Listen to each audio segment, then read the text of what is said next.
Welcome, curious minds and sleepy thinkers. You've found a soft place to land where the questions are big and the pace is slow enough not to jolt you out of your pillow cocoon. Tonight, we're going to tiptoe into one of the most mysterious connections ever observed in our vast universe, the surprising intimacy between the deepest parts of space and the deepest recesses of our own ocean. But don't worry, we'll take it slow. This isn't a race through equations or a lecture on complex physics. It's more like floating through a galaxy of ideas with a cup of chamomile tea, allowing our thoughts to drift gently towards the unknown, embracing the quiet wonder of what lies both above and below. Let us begin our gentle journey by considering a profound mirroring, a cosmic echo that resonates between two realms. We often imagine as utterly separate the boundless expanse of outer space and the crushing depths of our terrestrial oceans. Think of them for a moment, not as distant concepts, but as two sides of the same whispered secret. Both are realms where the sun's warm embrace is a distant memory replaced by an eternal chill that seeps into every molecule.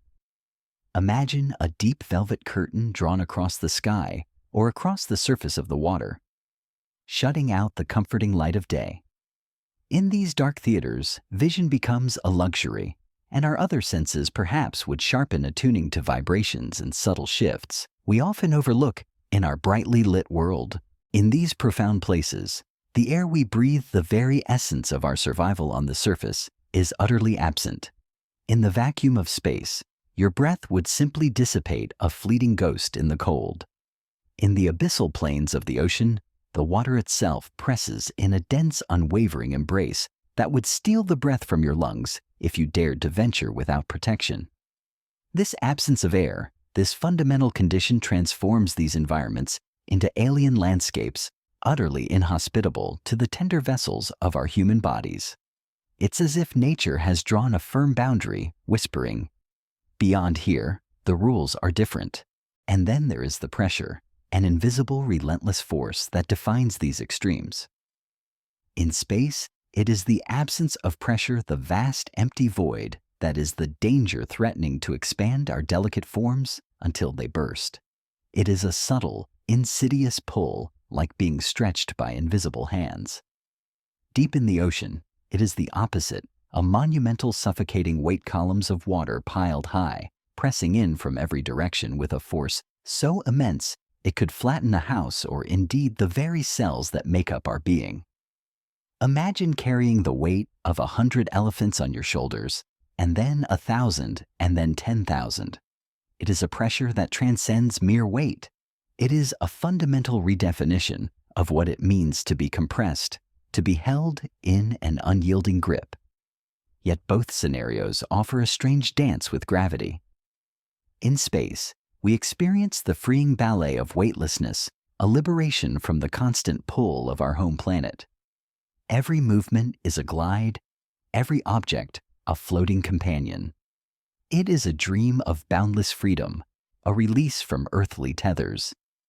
Deep in the ocean, beneath the immense pressure, there's a peculiar buoyancy, a sense of being both held and lifted by the dense water. It's not true weightlessness, but a sensation of being effortlessly suspended, almost as if the water itself is cradling you, defying the normal pull downwards. This duality of strange gravity, whether a gentle float or a dense suspension, speaks to a fundamental shift in our physical experience, a reminder that our perception of up and down is but a fleeting convention of our surface lives.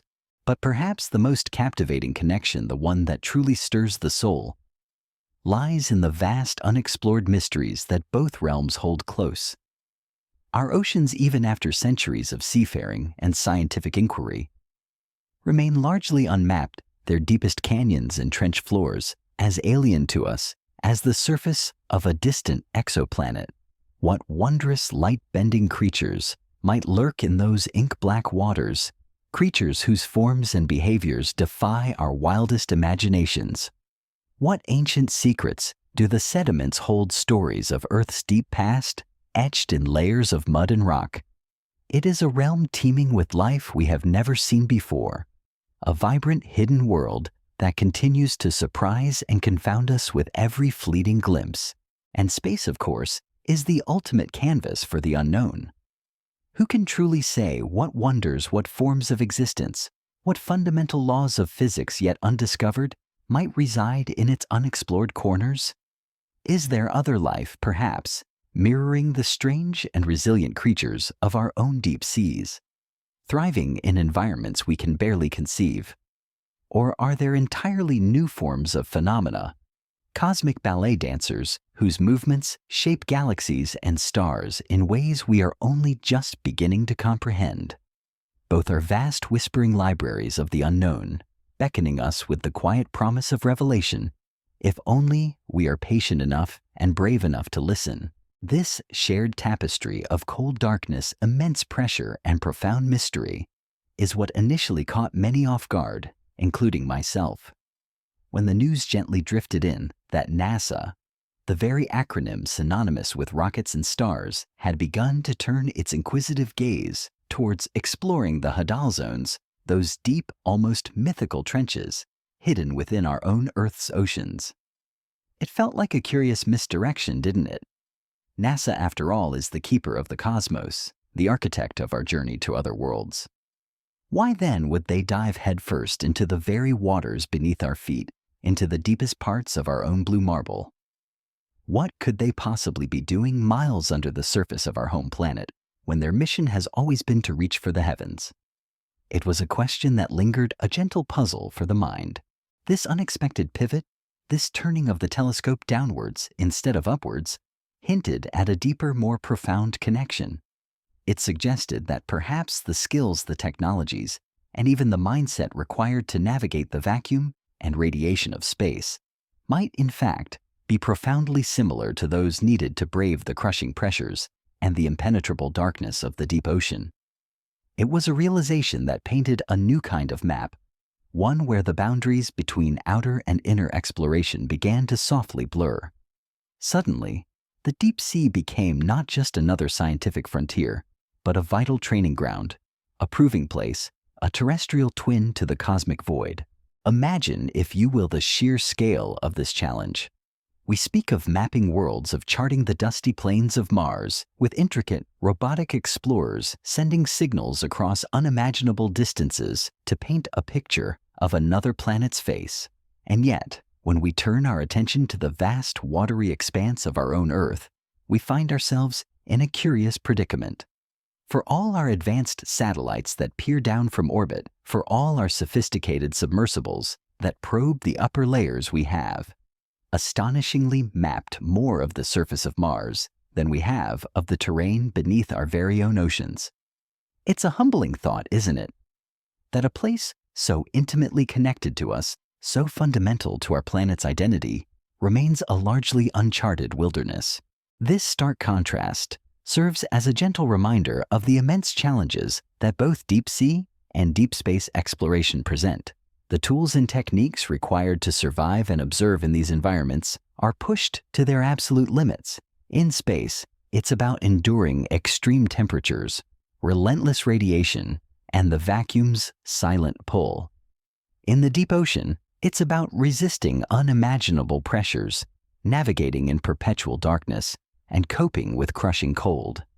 Both demand ingenuity, resilience, and an unwavering spirit of discovery.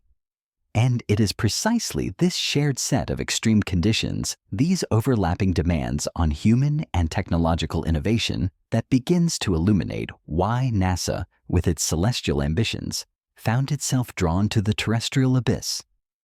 It was not a diversion, but a convergence, a recognition that the ultimate proving ground for the cosmos might, in fact, lie quietly beneath the waves.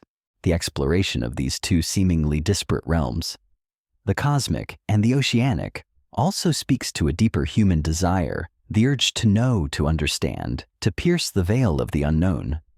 Whether we are gazing up at the shimmering tapestry of stars or peering into the inky blackness of the ocean floor, we are driven by the same fundamental curiosity. What else is out there? What wonders await our discovery?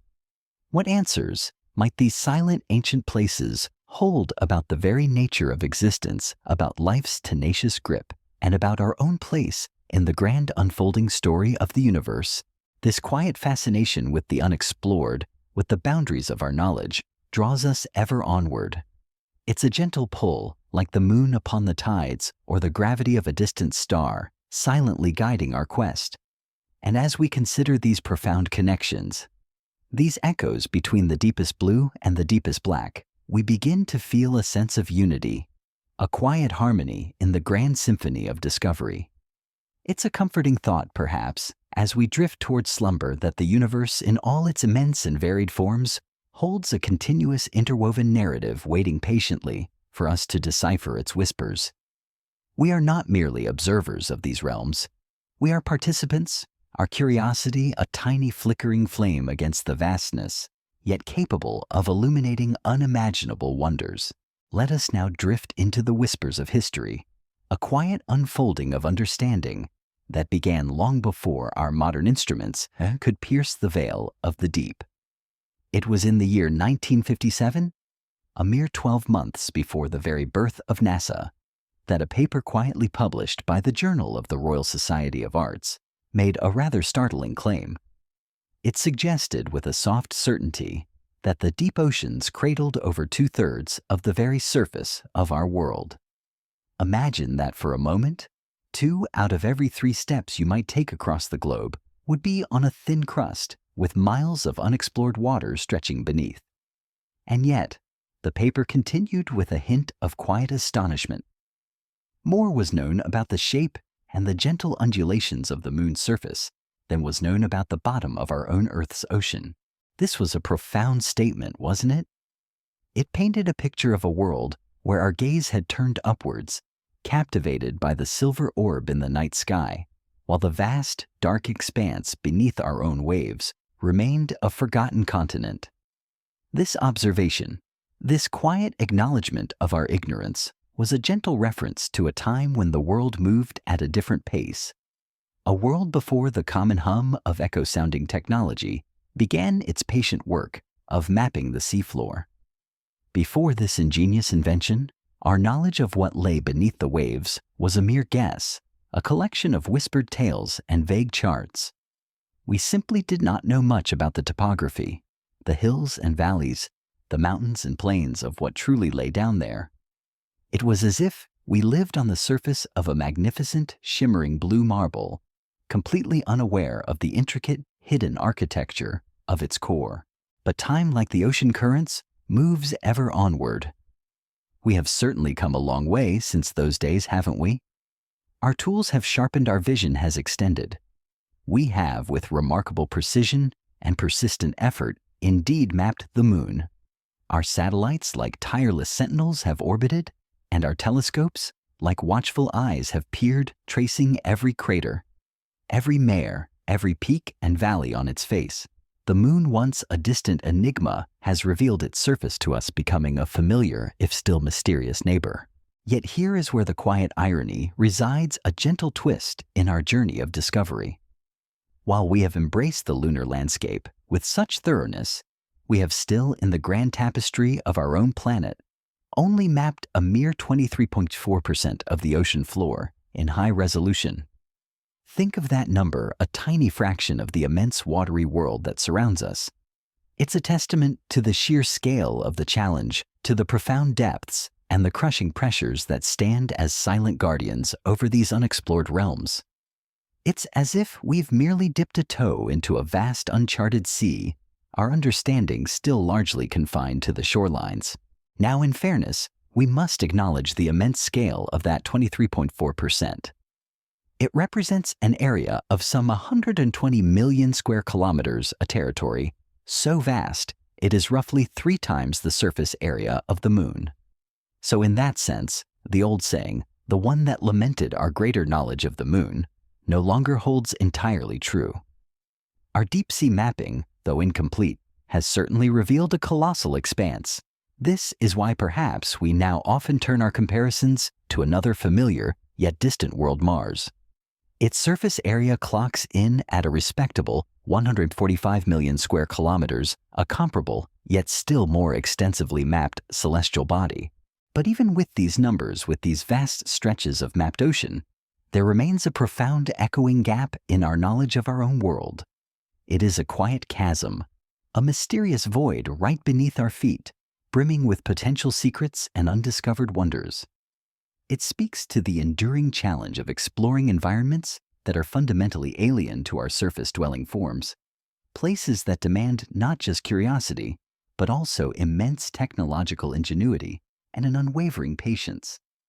This gap, this quiet invitation to the unknown, underscores the depth of the mysteries that lie hidden, waiting for our gentle probes to drift through their silent waters.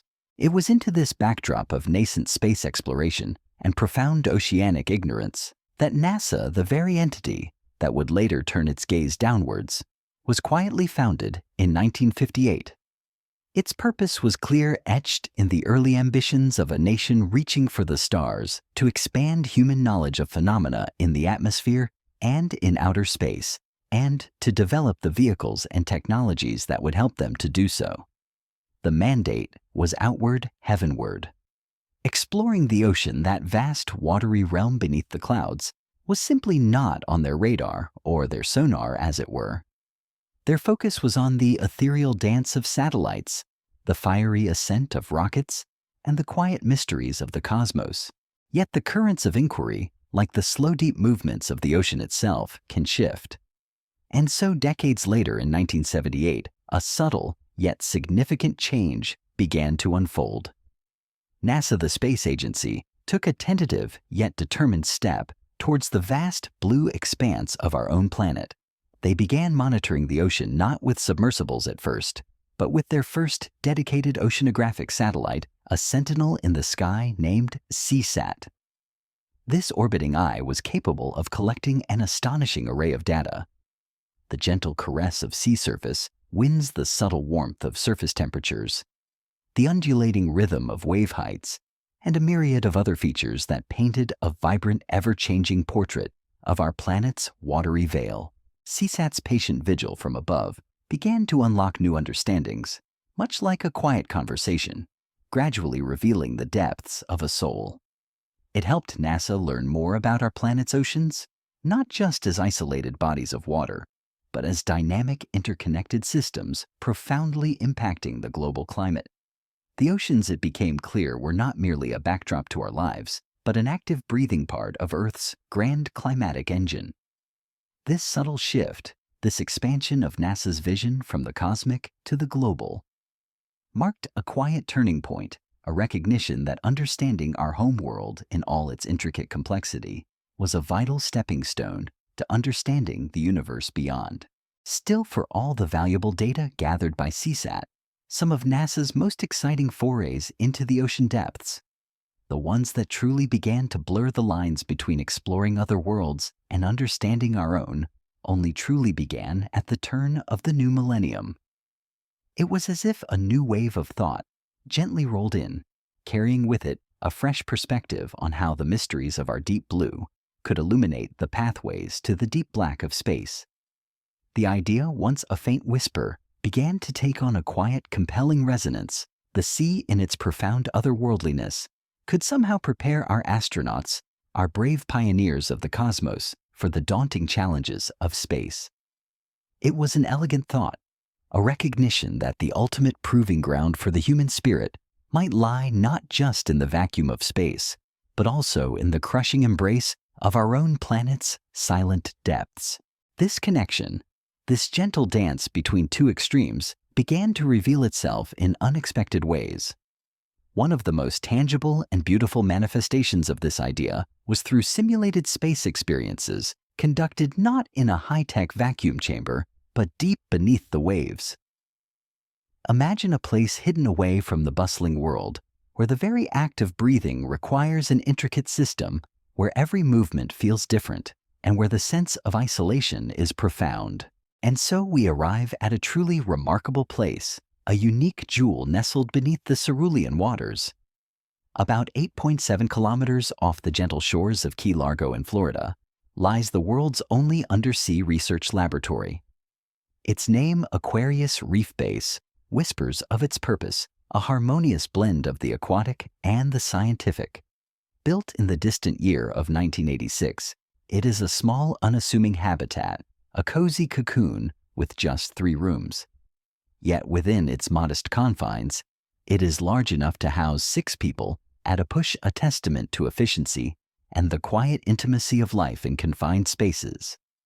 The main room is a clever fusion of necessity and comfort, combining both sleeping and living quarters, a communal space where dreams and daily life intertwine.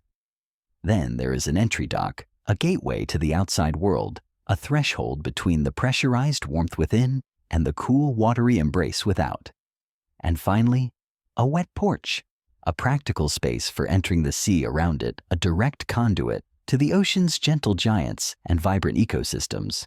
Aquarius was originally designed with a very specific yet elegant purpose in mind to help aquanauts, these brave pioneers of the deep, remain at the bottom of the sea for weeks at a time. This was achieved through a fascinating technique known as saturation diving. Imagine yourself descending slowly, steadily, until you reach a depth of 19 meters. At this precise point, something remarkable happens to the human body. It begins to become saturated with gas, primarily nitrogen and oxygen dissolved in its bloodstream. This saturation, rather than being a danger, becomes a key to extended exploration. It allows these researchers, these quiet observers of the deep, to stay at depth without ill effects for much longer periods of time. Instead of the usual hurried 1 or 2 hours that conventional diving allows, they could remain submerged for 9 hours on a single dive. This extended time, this patient immersion, made Aquarius ideal for biologists, those gentle scientists who longed to study the local marine environment in situ, in its natural untouched state, observing its delicate dance of life unfolding before their very eyes. The tranquility of Aquarius, the very essence of its secluded underwater existence, held a surprising secret, one that would only begin to unfold in the year 2001.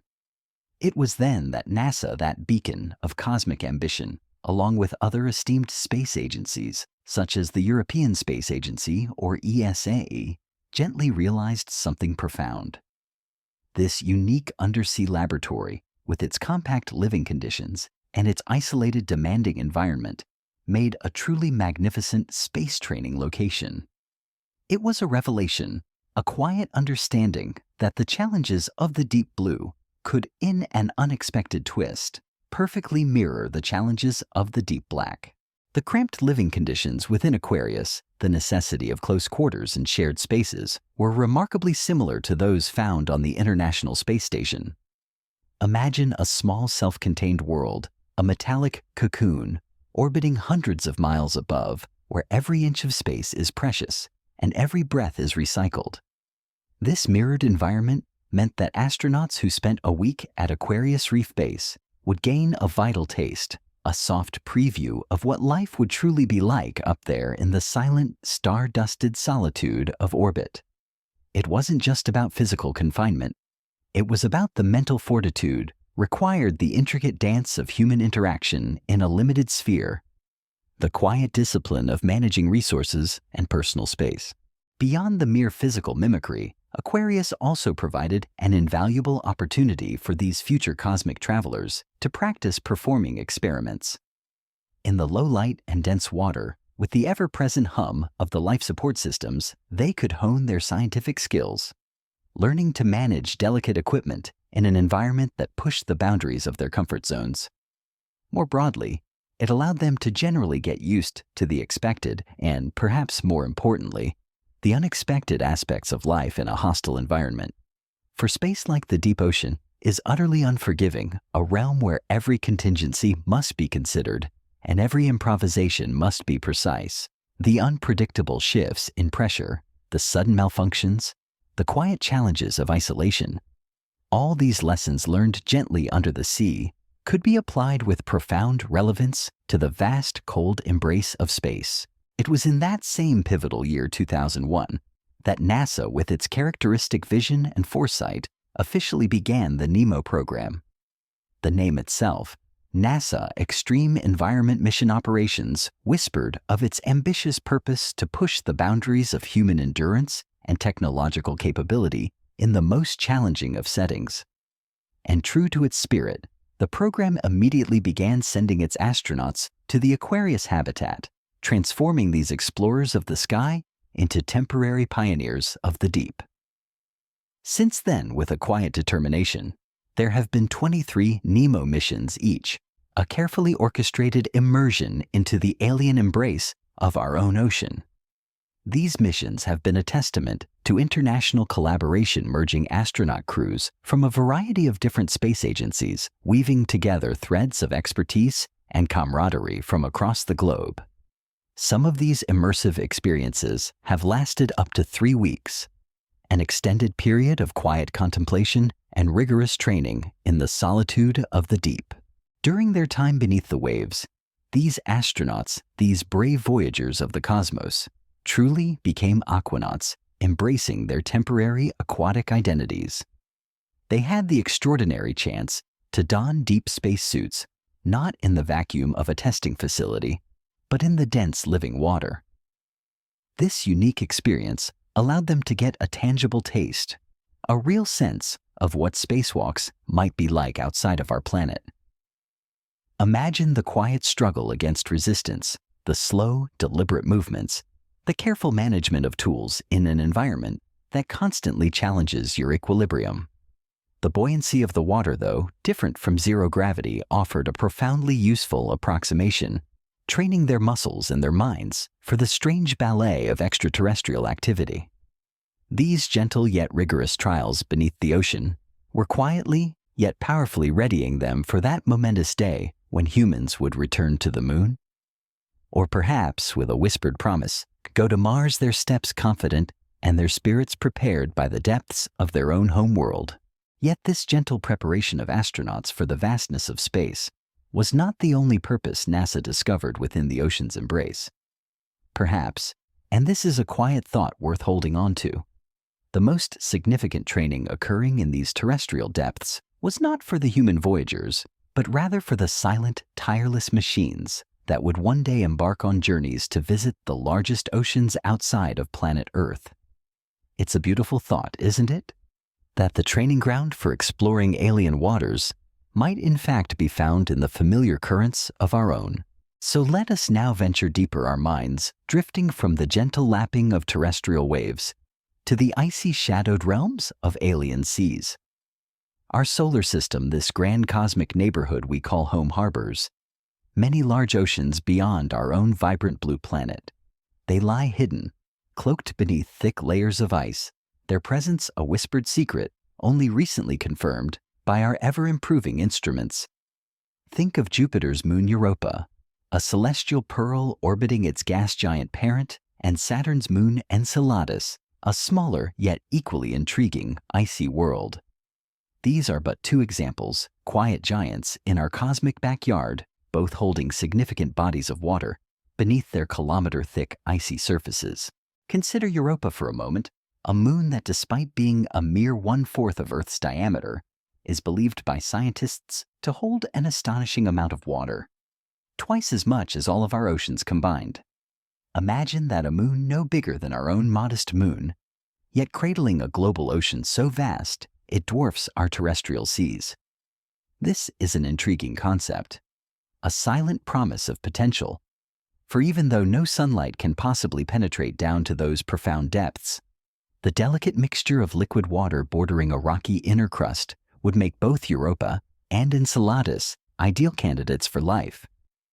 It's a recipe that whispers of possibility water rock and the subtle dance of chemical reactions, all hidden away from the harsh glare of cosmic radiation. Scientists, driven by an innate curiosity as vast as the cosmos itself, have patiently considered how best to gently test to see if life truly has arisen in the silent icy oceans of these distant moons. The challenge is immense, like trying to hear a whispered secret across a vast echoing canyon. But the human spirit and its technological ingenuity are boundless. And so, in the quiet anticipation of the year 2024, NASA will embark on a new chapter of this cosmic quest. They will launch the Europa Clipper, a spacecraft designed not to land, but to fly by the moon Europa, a silent observer gathering precious data from afar. Its mission is to patiently scan this enigmatic moon to learn more about the depth of its icy shell, to gently try to determine the composition of its hidden oceans, and to generally paint a better, more detailed picture of the moon as a whole. It's like a cosmic detective gathering subtle clues from a distance, piecing together a grand puzzle. However, the Europa Clipper, for all its sophistication, will only be laying the groundwork, a gentle preparation for future, even more ambitious missions. These future endeavors might one day see the deployment of remarkable machines called cryobots. Imagine these as silent, nuclear-powered ice worms designed to melt patiently through the 10-kilometer thick icy shell of Europa. Using nuclear-powered radiators, they would gently penetrate its oceans, seeking to see firsthand what truly lies below. It's a vision that blends science fiction with meticulous engineering, a dream of breaching the icy barrier and entering a world utterly alien, yet potentially teeming with hidden life. Once these brave cryobots descend into the dark, chilling waters of Europa, a new set of challenges would unfold. No radio signal, that invisible thread connecting us to our probes, would be able to reach them easily through the dense, conductive ocean. Messages would need to be relayed, perhaps via a vast, intricate cable brought down through the ice, along with the cryobot itself, a delicate lifeline stretching from the known to the utterly unknown. This means that such cryobots would need to be remarkably intelligent, capable of autonomously descending a further 100 to 200 kilometers to patiently explore the dark, chilling, and highly pressurized environment they're likely to find. They would be silent, solitary explorers, their sensors eagerly seeking to discern what alien life might swim in those profound sunless waters.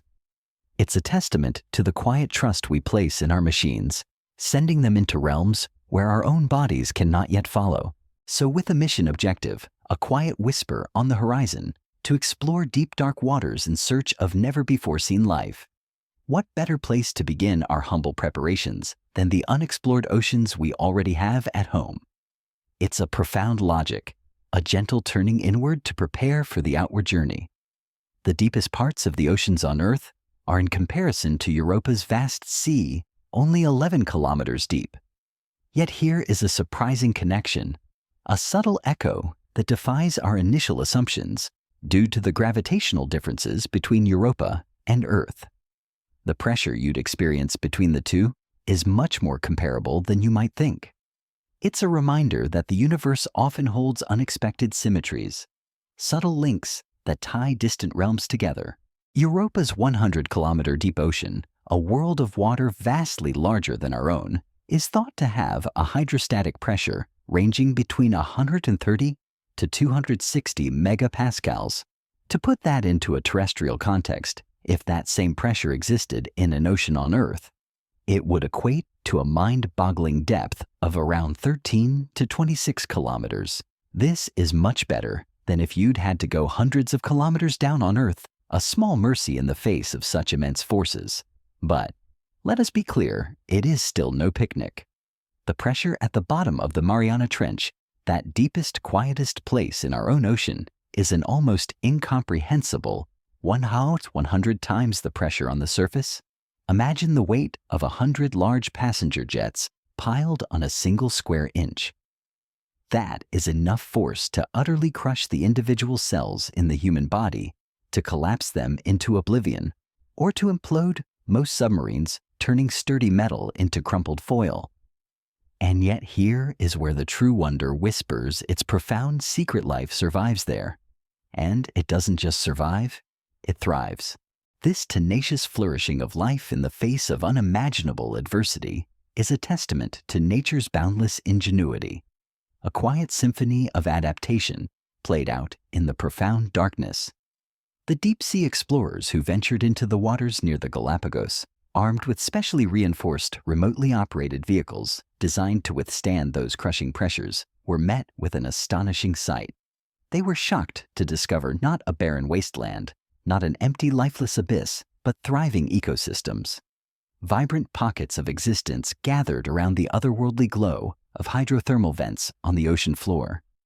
These vents, like cosmic geysers, spew forth superheated mineral-rich fluids from deep within the Earth's crust, providing the fundamental energy for life in a world where sunlight is but a distant memory. Down there in that realm of eternal night, a wondrous array of life was found in rich abundance.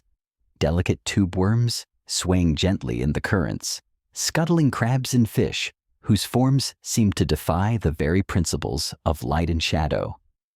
As scientists patiently performed more dives, sending their robotic eyes into the ever deeper reaches, they continued to find all manner of strange life forms, each more captivating than the last. Imagine shrimp-like amphipods grown to the size of your hand, moving with an eerie grace. Giant ethereal bigfin squid, their long ribbon-like arms drifting through the water, looking positively alien in the profound depths. Some of these squid were an astonishing 8 meters long, their presence a silent, awe-inspiring specter in the inky blackness. This zone, stretching between 6,000 and 11,000 meters, is known as the Hadal Zone, a name that resonates with the ancient whispers of myth, named after Hades, the god of the underworld. It is a fitting title for a realm so utterly separate from our surface world. And in this realm, life had learned to adapt to conditions in ways no one could have imagined possible. It wasn't just about enduring the pressure. It was about thriving in it, about finding new metabolic pathways, new forms and new behaviors to embrace the very forces that would crush other beings. This incredible adaptability, this quiet defiance of the harsh environment, gives scientists a profound, hopeful understanding of what might truly be possible on other worlds. If life can flourish in such a hellish environment on Earth, perhaps the definition of habitable is far broader than we once dared to imagine. It expands our cosmic imagination, painting new possibilities across the vast canvases of distant planets and moons. The deepest parts of our ocean, these enigmatic Hadal zones, are mostly found near the fault lines of continental plates. Imagine immense slow-motion collisions where one plate gently inexorably slides or subducts under another. This geological ballet, played out over eons, creates these unique V-shaped environments, colossal trenches that act as natural funnels. They channel organic debris, the quiet remnants of life from above gently downwards, into a sludgy, nutrient-rich pool at the very bottom. It's a testament to the Earth's recycling process, a slow, patient descent of organic matter that sustains the unique life below. And here's another marvel of the Hadal Zone, a quiet whisper of nature's efficiency. Whenever a carcass, a testament to life's fleeting nature from the sunlit world above, falls down there, the organisms in the Hadal Zone are somehow able to quickly detect it, like silent, hungry shadows, and arrive within minutes. It's an almost instantaneous response, a testament to their refined senses and their unique adaptations to a world of scarcity. Other organisms, however, rely on a different kind of sustenance, nourished by nutrient-rich liquids that are pumped out of the thermal vents we spoke of earlier, those fiery cracks in the Earth's crust. These vents are like hidden oases, providing a steady stream of life-sustaining chemicals in a world otherwise defined by cold and darkness. Now pause for a moment and consider the sheer scale of these hidden worlds. If you could somehow gather up all these trenches, all these profound chasms, and consolidate them into one continuous landmass, you would end up with an area the size of Australia. Imagine that a whole unexplored continent, teeming with life we are only just beginning to comprehend, hidden beneath the waves of our own planet. It is a humbling thought, a quiet challenge to our assumptions about what we truly know about our home. And it is precisely these regions that NASA, with its eyes on both Earth and the stars, now quietly wants to explore using autonomous drones. Imagine whole swarms of these silent, intelligent machines, like metallic fish, gently descending into the Hadal Zone. They would be programmed to detect locations of interest, perhaps those warm, glowing thermal vents, or the faint chemical signatures of life. They would be able to patiently map out the terrain their cameras and onboard AI similar to that used by the Perseverance rover on Mars, meticulously painting a detailed picture of this hidden world. It's a vision of quiet robotic exploration pushing the boundaries of what is possible. But this is a challenging task, a quiet test of ingenuity. Not only would such a drone need to be able to withstand the excessive crushing pressure, but the temperature around such thermal vents can spike to hundreds of degrees, creating a fiery oasis in the midst of icy cold. These drones would need to be able to survive rapid temperature swings, moving from the frigid embrace of the deep ocean to the searing heat of a hydrothermal vent, a testament to extreme engineering. If they are able to survive, they would unlock secrets that have remained hidden for eons. In 2014, one such deep-sea drone, known as Nereus, a brave pioneer, was sent into the Kermadec Trench, a quiet chasm off the coast of New Zealand. This was the very area NASA had selected as a testing ground for its new cutting-edge equipment. However, sadly, and this is a quiet note of caution in the story of exploration, Nereus was not able to survive the immense pressure down there in spite of having succeeded on Hadal dives before. The ocean in its unforgiving embrace claimed it. It imploded a sudden silent collapse, and pieces of plastic were later found gently floating to the surface, a melancholic reminder of the immense forces at play. This setback, though disheartening, did not deter the quiet determination of NASA's engineers. The latest drone, a descendant of Nereus, is a smaller, lighter autonomous submarine known as Orpheus. Orpheus has yet to bravely enter the ultimate depths of the Hadal zone. Instead, it is being patiently put through its paces in shallower waters, learning the gentle rhythm of the sea. But if it works, its lighter design would make it easier to transport on a rocket to the distant icy oceans of Europa at some point in the distant future. It's a dream that whispers of possibility, a vision that quietly links our terrestrial depths to the cosmic oceans beyond. And this dream might not be so distant, after all, a quiet thought that stirs the imagination. In 2023, NASA's Planetary Exploration Science Technology Office, with a characteristic gathering of bright minds, brought together a team of 40 top researchers from multiple fields in the tranquil halls of the California Institute of Technology. Their purpose was to quietly discuss how close we might truly be to making this extraordinary trip, this journey, to an alien ocean. Their conclusion, delivered with a quiet sense of optimism, was a surprising one. A remarkable amount of the technology needed is already there. It's as if the pieces of the puzzle have been quietly assembling themselves, waiting for us to notice. Their consensus was clear and profound. The mission was feasible, scientifically compelling, and perhaps most importantly, the most plausible near-term way to directly search for alien life in situ, in its natural environment, on an ocean world. With the combined information being patiently gathered by Europa Clipper, that silent cosmic observer, and the meticulous technical experimentation being done with Orpheus and other autonomous submarines. Like it, perhaps it is something we will see within our lifetimes. It's a quiet hope, a gentle whisper of the future, though no concrete plans have been made yet. But when it finally does happen, when that quiet moment arrives and a human-made drone, a silent metallic fish, begins to swim in those dark alien seas across the vast gulf of space, what will it see? What wonders will unfold before its robotic eyes? Perhaps, and this is a gentle, comforting thought, it will feel strangely like home. We are, after all, water-based life forms here on Earth. The first large complex animals, the very ancestors of our own intricate forms, formed in our oceans, cradled by the rhythmic ebb and flow. All life in its most fundamental essence is dependent on water to live.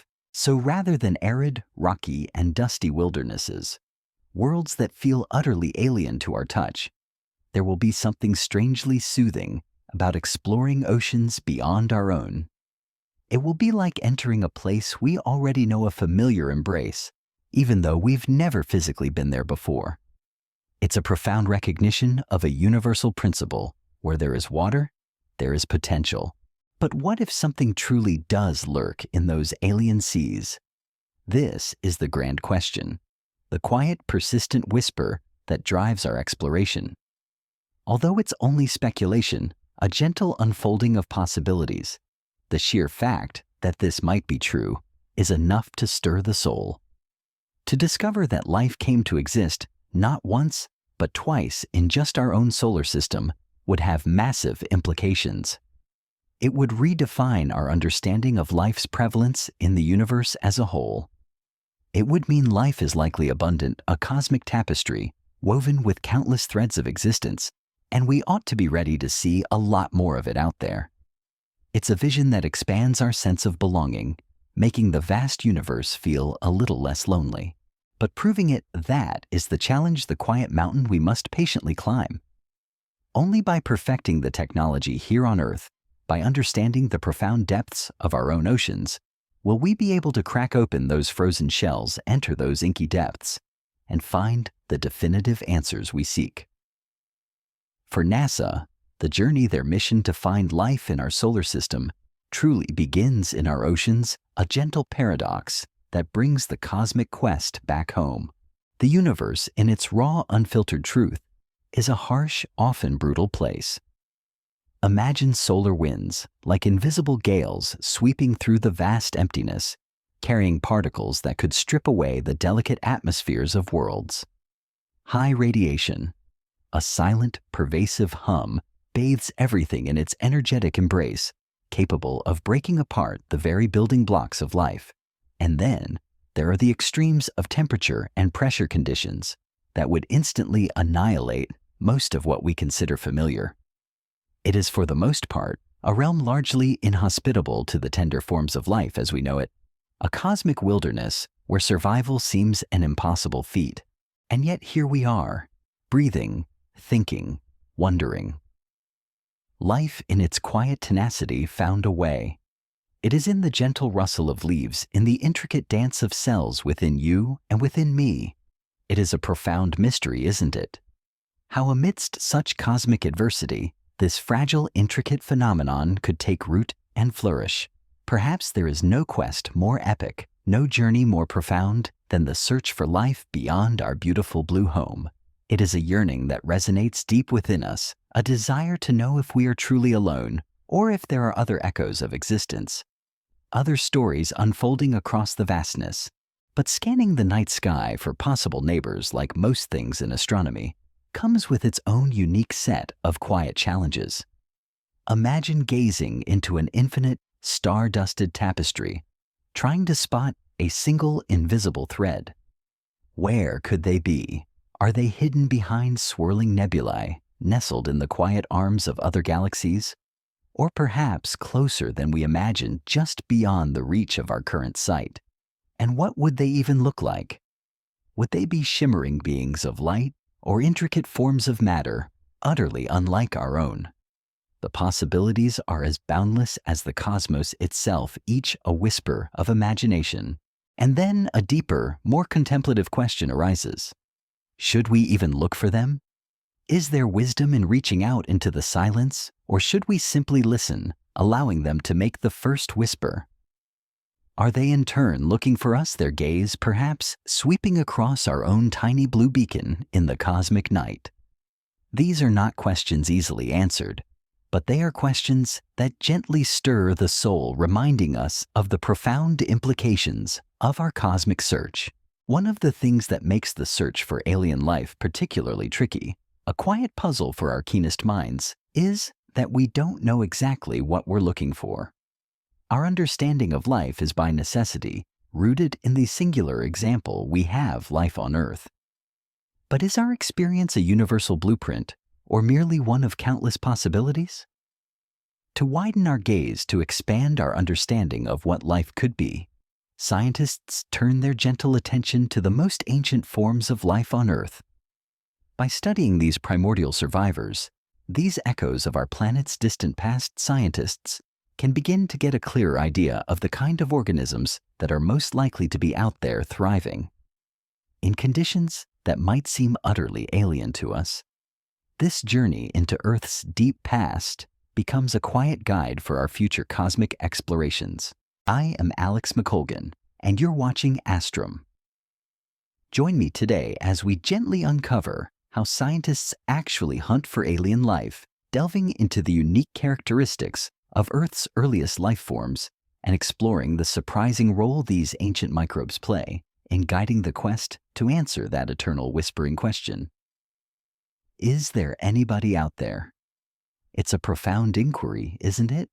One that stretches across time and space, inviting us to contemplate our place in the grand unfolding drama of the universe. If you were tasked with a quiet solemnity, with combing through a seemingly infinite universe for signs of life, where, my friend, would you even begin? It's a daunting thought, like searching for a single grain of sand on an endless beach. I reckon for my part, I'd start by looking for a planet similar to ours, a gentle echo of home amidst the cosmic vastness. It seems like a smart, practical move, doesn't it? To begin the search in the most hospitable part of the galaxy, where the conditions might be just right, like a cozy nook in a grand library. This ideal cosmic neighborhood is known as the Galactic Habitable Zone. Imagine it as a shimmering luminous band, a sweet spot within a galaxy that offers the most optimal conditions for potentially life-bearing planets to gently develop. Typically, it's a place rich enough in heavy elements, the very building blocks of rocky Earth-like planets, yet far enough from the chaotic heart of the galaxy to minimize cosmic drama. It's a serene haven, largely protected from the destructive bursts of supernovae or the too close calls with intensely radiating stars. This gentle region carefully excludes stars too close to the galactic center, where the radiation is overwhelmingly intense and harmful, and also those nestled too deeply within the spiral arms, which are similarly bathed in powerful life-unfriendly energies. It's a quiet balance, a delicate harmony of conditions that makes life perhaps a little more likely. So far, our diligent cosmic search, patiently sweeping the heavens, has unveiled a staggering number of worlds.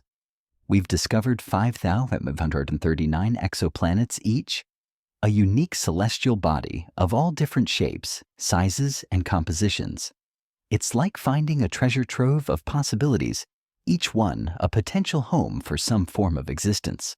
But even with this wealth of discoveries, scientists are still gently debating what kind of atmospheres might be quietly hiding signs of life on these other planets. It's a complex puzzle, a whisper of a challenge, as we try to piece together the subtle clues from across the vastness. As far as we know, life on Earth, our familiar blue home, emerged a breathtaking 3.8 billion years ago. Imagine that almost 4 billion years of quiet evolution, a slow, deliberate dance of molecules turning into organisms. At that incredibly ancient time, our atmosphere was a very different place than the one we breathe today. It was mainly a gentle blend of nitrogen gas, carbon dioxide, and water vapor. There was no free oxygen, no life-giving breath for creatures like us. You would understand then why some scientists choose this ancient atmospheric composition as a preferred focal point for their search, a historical blueprint for potential life elsewhere. But others aren't so convinced. They gently argue that only searching for these specific compounds, for these familiar echoes of our own past, might be too limiting, like trying to find a specific color in a spectrum while ignoring all the others. They propose that atmospheres rich in methane and hydrogen gas may themselves be potent signs of life-silent chemical signatures, whispering of biological activity. In reality, it seems to be a bit of a chicken and egg situation, a delicate interwoven dance of cause and effect. The atmospheric composition of a planet and its quiet influence determines what kind of life, if any, could gently emerge on that planet. But in a beautiful reciprocal twist, the kind of life that emerges also profoundly affects the composition of the atmosphere, transforming it, shaping it, leaving its indelible mark. Let me gently explain this delicate interplay with an example from our very own home, our familiar Earth. Today, our atmosphere, The very air we breathe is a generous 21% oxygen. It feels so natural, so omnipresent, that it's hard to imagine a time without it. But that wasn't always the case, not by a long shot. It wasn't until about 2.4 billion years ago that free oxygen gas, this vital breath, started to quietly accumulate in our atmosphere. This momentous event, a true turning point in Earth's history, is known as the Great Oxidation Event. Imagine a slow, quiet exhalation releasing life-giving gas into the ancient skies. The main theory gently woven by researchers is that tiny, unassuming organisms, humble cyanobacteria, living in the ancient oceans, quietly evolved a remarkable ability: photosynthesis. They began to harness the sun's gentle energy, transforming it into sustenance, and in doing so, they started releasing oxygen gas as a byproduct.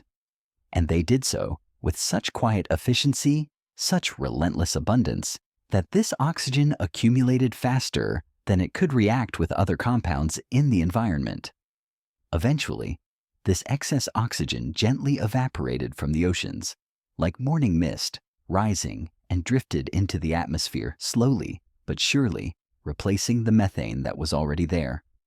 This profound transformation, this atmospheric alchemy wrought by humble microbes, is a quintessential example of a biosignature of life. It's a chemical whisper, an undeniable trace that biological activity has profoundly altered a planetary environment. The next gentle step in refining our cosmic mission to find alien life is to understand these biosignatures more deeply. Biosignatures are substances, signals, or patterns that could be a sign of biological activity. They are the subtle clues, the quiet hints that life has left its mark. This could be as obvious and direct as a fossil, a tangible imprint of a long-gone organism, or something far more subtle, a delicate chemical signature like the precise composition of a planet's atmosphere, a silent symphony of gases. They are incredibly important because they indicate not only the potential presence of life, a hopeful flicker in the vastness, but also, in some cases, the level of its sophistication, hinting at the complexity of its existence. It's important to understand, however, with a quiet humility, that all biosignatures are really just potential biosignatures. This is a crucial distinction. While they could indeed be the undeniable signs of life, they could also, in a cruel twist of cosmic fate, be caused by non-living things, by purely geological or chemical processes that mimic the whispers of biology. This is a big challenge scientists gently face, battling all the false positives that can arise like phantom signals in the deep silence of space. It's like searching for a specific song in a vast, noisy orchestra, where some instruments might play similar notes by chance. There's no official classification system for biosignatures, no neat boxes to place these elusive clues into. But it's useful to think about them gently falling into three broad categories: gaseous, temporal, and surface signatures. Each offers a different lens through which to peer into the potential presence of life, a unique way to listen for its quiet echoes. Let us first consider gaseous biosignatures. These are the direct or indirect products of metabolic activity, the very breath of life released into the atmosphere of a world. The most common manifestation of this is, as we've discussed, the composition of the atmosphere itself. For example, the presence of haze, a subtle veil in the sky, could be an indirect byproduct of a methane-rich world. This gentle atmospheric clue could in turn whisper to us that a particular planet hosts microbial life perhaps similar to what we had on Earth over 2.5 billion years ago, long before the Great Oxidation Event. It's a chemical echo from a primordial past, suggesting that life, even in its simplest forms, can profoundly alter its planetary home. This is quite similar to the example we explored earlier of how having free oxygen in the atmosphere could be a powerful biosignature for photosynthesizing life, a silent testament to its transformative power. Next, we gently turn our attention to temporal biosignatures. These are time-bound changes, subtle, rhythmic shifts that can correlate with biosphere activity, like the gentle breathing of a living world. On Earth, our familiar home, the concentration of carbon dioxide in the atmosphere rises and falls, with the seasons a quiet annual dance. Vegetation grows in the vibrant spring, absorbing CO2, and then gently decays in the muted autumn, releasing it. This oscillation, this planetary breath, is far stronger in the northern hemisphere than the southern hemisphere. Why, you ask? Because the northern hemisphere, with its vast land masses, simply has more vegetation to participate in this grand seasonal cycle. In theory, we can use this kind of information, these rhythmic whispers, to see where on an exoplanet life is most likely to be flourishing, where its quiet metabolic processes are leaving their subtle temporal mark. However, nothing in the universe is so black and white, so perfectly clear. Temporal biosignatures, like many clues, can be caused by abiotic factors too, by non-biological processes that mimic the patterns of life. The concentration of methane in Earth's atmosphere, for example, changes mainly due to its interaction with water vapor in the troposphere, a purely physical and chemical dance. So even though the methane itself often originates from a biological source, the temporal oscillations, the subtle daily or seasonal shifts, are dictated by abiotic factors. This reminds us of the complexity inherent in our search, the need for careful discernment for distinguishing the genuine whispers of life from the echoes of inanimate processes. It is a subtle art, a patient unraveling of cosmic clues. I personally find surface biosignatures the most interesting, perhaps, because they paint a more vivid, almost visual picture of life's presence on a distant world. Imagine for a moment that every planet in its quiet orbit around its star reflects some light. It's like a cosmic mirror, silently sending back echoes of the star's brilliance. The fascinating part is that different materials on the surface of a planet will reflect different combinations of wavelengths of that light. This dance of light and surface creates a unique, reflectance spectrum for every material, a kind of optical fingerprint. Think of it like a cosmic prism splitting light into its constituent colors, each revealing a hidden story. From these unique reflectance spectra, we can deduce a wealth of information. Surface features like the rough texture of rocks, the soft shimmer of snow, the deep gleam of water, and the subtle hues of soil, all can be quietly deduced from the way they interact with light. But here's where it gets truly magical. Life itself can also profoundly influence the reflectance spectrum of a planet. This, then, is a beautiful example of a surface biosignature, a visual whisper of life's existence. And here's where it gets super cool, a thought that truly sparks the imagination. Today, the Earth, our familiar blue marble, appears strikingly blue from the depths of space. This is because its vast oceans, those deep shimmering expanses, reflect a lot of blue light back into the cosmos. It's a signature color, a vibrant testament to our watery world. But some scientists, with a quiet sense of wonder, hypothesize that there was a time long, long ago when our planet would have appeared purple instead. Imagine that, a purple Earth, a truly alien vision. This intriguing idea stems from an ancient family of microbes, tiny unassuming organisms that produce a unique protein called bacteria orhodopsin.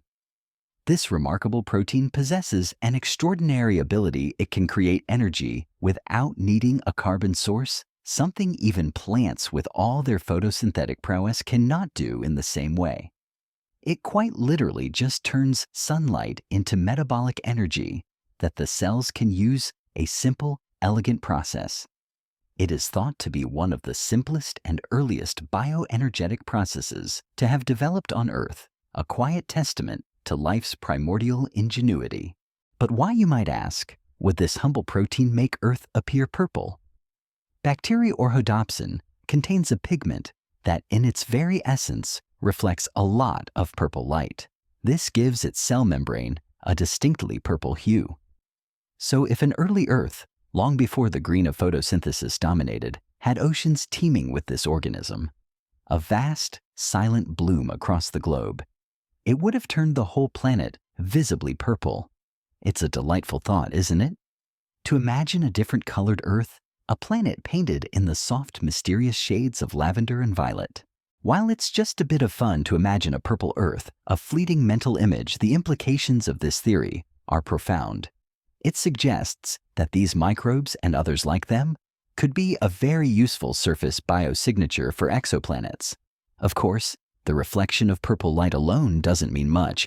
It could be caused by other geological factors, but if it were to be gently combined with other evidence, perhaps signs of a highly saline surface that could start to paint a more convincing picture, a richer, more compelling portrait of potential life. You see, the specific family of ancient microbes that produce this mesmerizing purple protein are called halophilic archaea, or haloarchaea for short. The name itself whispers of their nature. Halophilic means salt-loving. These haloarchaea are some of the most ancient lineages of life on Earth, silent survivors from a time when our planet was a very different place. Even though they're single-celled organisms, they are not to be confused with bacteria. The two are actually totally different domains of life branches on the grand tree of existence, but we won't drift too deep into that distinction tonight. The key is their remarkable adaptation. Halophilic means they grow and survive best in conditions of extremely high salinity. Imagine a world where the water is almost a thick brine, where salt crystals shimmer under the sun. These organisms thrive there, defying the very conditions that would desiccate most other life. Haloarchaea belong to a larger, fascinating group of organisms known as extremophiles. The name says it all: extreme lovers.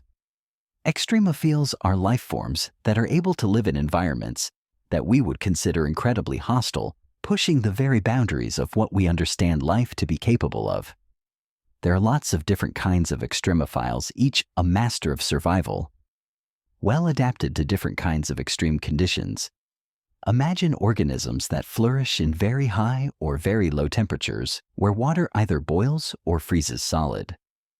Others thrive under immense pressures, or in environments of extreme dryness, or where radiation levels would be lethal to most other beings. Some are masters of high salinity, like our haloarchaea, or survive in highly acidic or alkaline conditions. And then there are those that embrace heavy metals, or even a daunting combination of all these extreme conditions, weaving a tapestry of resilience across the globe. These remarkable organisms span the globe, quietly inhabiting the harshest parts of our world, almost as if they prefer the challenge. From the sulfuric hot springs of Japan, where the very ground hisses with chemical vapors, to the arid sun-baked expanses of the Atacama Desert in Chile, a place so dry it resembles Mars. They thrive in unexpected places like sewage treatment plants in Germany, transforming waste into sustenance. And yes, our beloved haloarchaea were famously found in a hypersaline deep lake in Antarctica, a hidden pocket of extreme life nestled beneath the frozen continent. Their very existence in these improbable locations is a testament to life's boundless adaptability, its quiet determination to find a way no matter how daunting the odds. What makes extremophiles so incredibly interesting, so profoundly captivating to scientists, is their unique biology. As you can gently imagine, living in such extreme conditions forces organisms to get remarkably creative with their inner workings. Extremophiles' biochemistry and physiology are often modified in very clever, intricate ways to help them adapt to their harsh environments. It's like nature has designed specialized tools for specific challenging tasks, and this makes them an astrobiological goldmine, a living library of possibilities for what life might look like beyond Earth. They offer us a glimpse into the diverse strategies life might employ to survive on other planets and moons, expanding our imaginative canvas of alien existence. Many extremophile habitats on Earth are surprisingly quite similar to conditions we suspect exist on other planetary bodies. These regions on Earth are called analogs, and they can teach us a great deal about where we might find life beyond our home planet. They are like terrestrial laboratories, offering clues to cosmic mysteries. For example, the Atacama Desert in South America is a very arid environment, parched and sun-baked, yet also characterized by high salinity, high UV radiation levels, and oxidizing soil. These conditions make it quite similar to Mars, a planet whose dusty surface whispers of a watery past. In fact, we've been patiently studying it as an analog to Mars for years, learning its secrets, hoping they might echo on another world. Life has indeed been found across the Atacama Desert, a testament to its tenacity, but its presence is highly patchy, like scattered islands of green in a vast, dry sea. In a way, this is good news. It helps scientists to gently identify the exact factors that cause life to appear where it does the subtle interplay of conditions that foster its growth. And therefore, it helps us pinpoint where we might have the best chance to find it on Mars, guiding our robotic explorers to the most promising nooks and crannies. The extremophilic yeast Exophiala is another compelling example of this, a tiny organism with big implications for astrobiology. It was found in high-altitude regions of the Atacama, clinging to existence in the thin air and harsh sun, and it caught the attention of astrobiologists pretty fast. Researchers were quietly looking at how Exophiala's protein expression changes in a simulated Martian environment, trying to mimic the conditions of the red planet in a controlled laboratory. After the first 24 hours of exposure, they found some proteins were overexpressed, like tiny engines working harder, and others underexpressed compared to baseline levels. However, and this is a fascinating detail, there were no signs of heat shock proteins. Those compounds organisms typically release in response to high-stress conditions. Even more surprisingly, 7 days into the exposure, Exophiala's protein expression patterns were back to normal. It was as if it had simply adapted, found its equilibrium in the alien conditions. This is a big deal because it quietly indicates that Exophiala is able to recover and survive under Martian conditions, a resilient little pioneer. In other studies, Exophiala showed great resilience to the Earth's stratosphere, that thin, cold layer above us. It also showed the highest UVB and UVC resistance when compared with other similar yeasts, effectively shrugging off harmful radiation. All this together makes it a promising model for potential life on Mars, a humble yet powerful testament to what might be possible. It may be a stretch to suggest a gentle leap of imagination, but it is entirely possible. Any Martian life we might find could be biochemically similar to this humble yeast, a quiet cousin across the vast cosmic distance, certain species of Haloarchaea. Our salt-loving friends are also being studied as exciting astrobiological models, specifically Halobacterium, NRC1, and Halobacterium lacus profundi. They are both extremophiles that thrive in high salinity, those briny environments we discussed, and are great candidates for understanding potential life on Mars and Jupiter's moon Europa. Think about it. If there is a planet where conditions are totally different to ours here on Earth, it makes sense that the life we may find there could be completely different, a truly alien form. But if the planet does have similarities to our own, even subtle ones, is it really so crazy to think that life there might look similar to a distant echo of our own biological lineage? It's a quiet question that invites contemplation. Mars, our nearby dusty neighbor, is a specific focus for our search for life because it has several similar early geological processes to Earth. Scientists have quietly determined that Mars was possibly much warmer and wetter in its ancient history, a world perhaps once flowing with liquid. This suggests there could have been super salty brines on early Mars, vast evaporated seas, much like those ideal environments for Haloarchaea.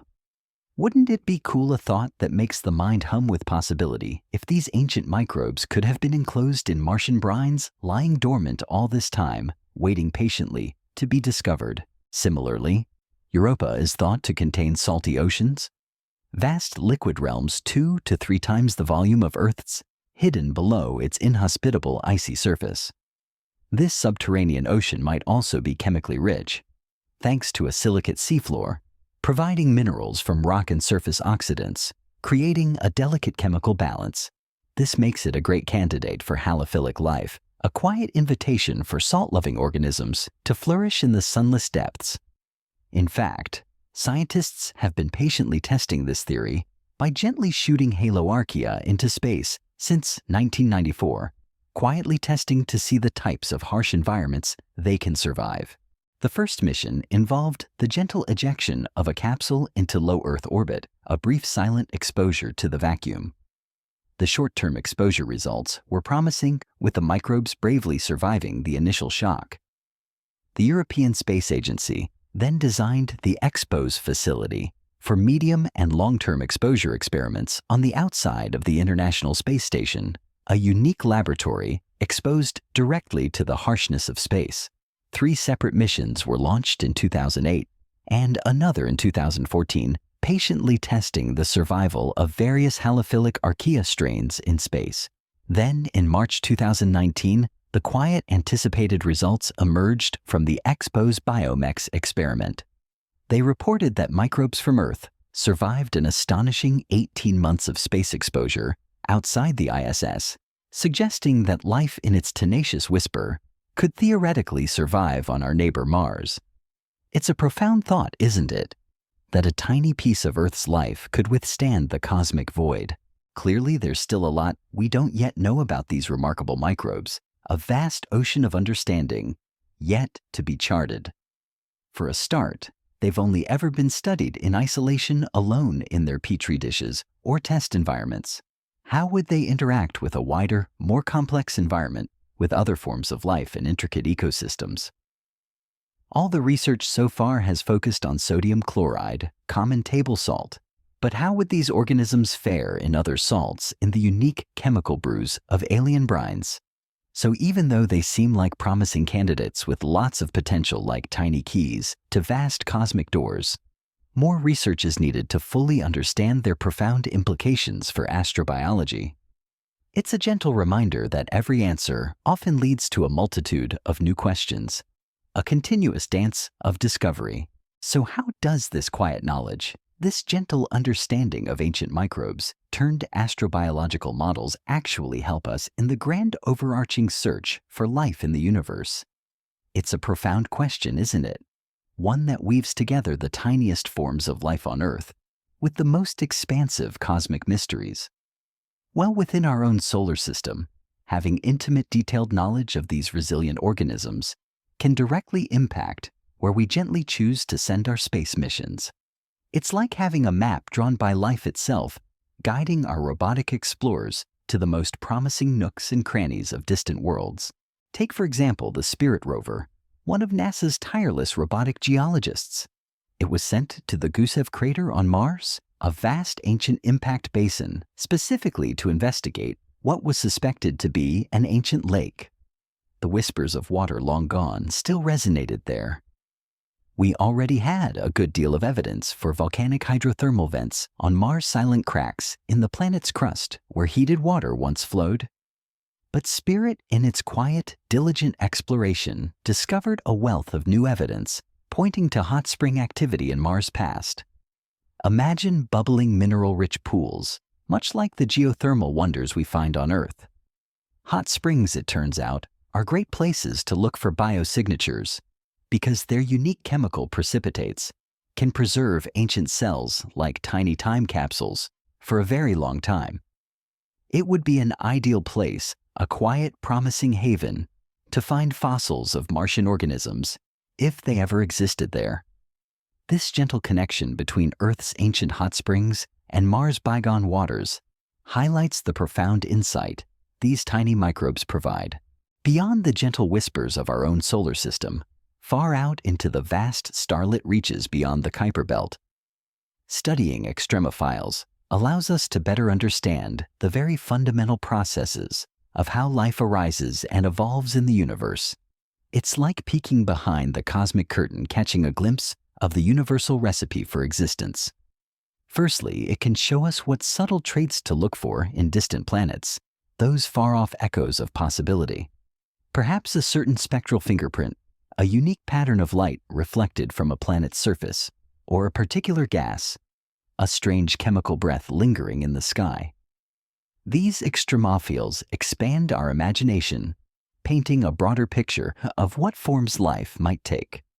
It also quietly indicates what the signals we receive from distant planets could truly mean about how hospitable they are, helping us to decipher the silent messages from across the cosmos. Extremophiles, in their quiet resilience, show us what type of life we might expect on other planets, pushing the boundaries of our preconceived notions.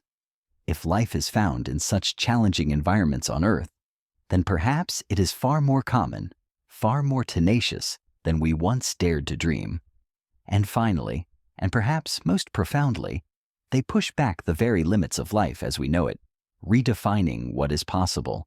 Time and time again, these tiny, mighty organisms remind us that our definition of habitable is often too narrow, too Earth-centric. They are living testaments to the boundless ingenuity of nature, quietly challenging our assumptions with every new discovery. Our searches for signs of life, despite all our technological prowess and boundless curiosity, haven't been very, very fruitful yet. It's a quiet truth, a gentle acknowledgement of the immense scale of the cosmos. And it will likely take many decades, many patient observations, many quiet nights spent gazing at the stars before we find the definitive answers we seek. But the journey continues with unwavering hope. Designs are already quietly in the works for a new generation of telescopes, colossal eyes, that will take to the skies in the 2030s and 2040s, poised to unlock even deeper secrets. Consider the Nautilus a captivating concept telescope that could potentially be operational by 2033. Imagine a giant, silent eye capable of covering 50 times the light collection area of the James Webb Telescope. That's an astonishing leap in capability, isn't it? All thanks to its proposed large aperture, a wider net to capture the faint whispers of light from distant worlds. Another concept, gently put forth by NASA, is specifically designed to observe potentially habitable exoplanets orbiting around sun-like stars, those familiar celestial anchors in the vast cosmic ocean.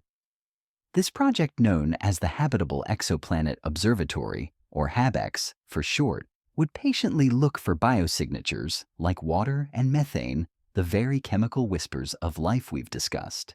But perhaps most remarkably, it would become the very first telescope with the awe-inspiring ability to directly image an Earth-like exoplanet. Imagine that, a tiny distant blue dot, perhaps shimmering with life, directly resolved by our instruments. They sound fascinating, don't they? Quiet marvels of engineering waiting to be born. I, for one, hope they get approved. Their silent gaze bringing us closer to understanding our place in the cosmic tapestry. We have come a long way in our journey of discovery, haven't we? From those early days of peering at the moon with simple telescopes to crafting intricate robotic explorers that can traverse the surface of Mars, to designing future observatories capable of glimpsing worlds light years away. And yet we still have a long, long way to go, a vast ocean of knowledge yet to be charted. But one thing is clear, we are not giving up our epic mission to find other life forms and their homes beyond the bounds of our own planet. It is a quest woven into the very fabric of our curiosity, a deep-seated yearning to connect with something more. Our distant relatives, those potential echoes of life scattered across the cosmos, will just have to wait a little longer to be found, for our instruments to sharpen and our understanding to deepen. As telescopes like the magnificent James Webb quietly look out across the Milky Way, its golden eye gathering ancient light. You might have heard the growing buzz, a gentle hum of excitement around newly discovered exoplanets. It wasn't that long ago, only in 1992, that we found the very first planet outside our solar system, a revolutionary discovery that transformed our cosmic perspective. But since then, with tireless dedication, over 500 have been confirmed, each a silent testament to the ubiquity of worlds. And this remarkable count is from a relatively small area of space, only a few thousand light-years, across a tiny cosmic neighborhood where we reside, when the Milky Way itself, our home galaxy, is roughly 100,000 light-years in diameter. This offers us a tantalizing promise, a quiet whisper of billions to trillions more worlds scattered across the rest of our galaxy. It's a mind-boggling thought, isn't it? Every star on average likely has at least one planet, and perhaps even several like a cosmic family. With all of these exoplanets out there, countless worlds just waiting to be found, it's only natural we would want to gently turn our thoughts towards Goldilocks zones and planet habitability. After all, humanity has its eye on colonizing the stars, a grand dream of expansion. And an Earth 2.0, a perfect twin, surely waits for us out there, a new home, whispering its welcome across the light years.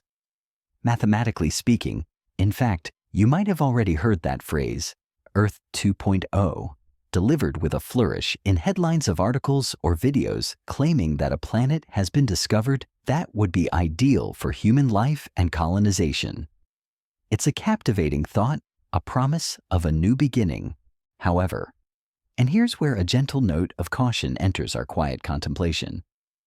Don't believe the hype, not entirely. For all the excitement, the quiet truth is that all the planets we found so far have, to put it scientifically, gently sucked. And once you hear what I'm about to tell you, you'll likely agree that moving to any of them would be the last thing any sane person would want to do. It's a sobering thought, isn't it? That our cosmic neighbors, for all their allure, might not be the comfortable new homes we dream of. I'm Alex McColgan, and you're watching Astrum. Join with me today as I give you the grand yet gentle real estate talk on the potential Earth 2.0s we've discovered so far, and explain why right now is the wrong time to get onto the planetary property ladder.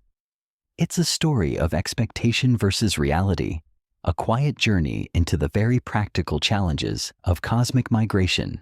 When choosing an Earth 2.0, much like when building a house, it's a good idea to start by gently establishing your non-negotiables.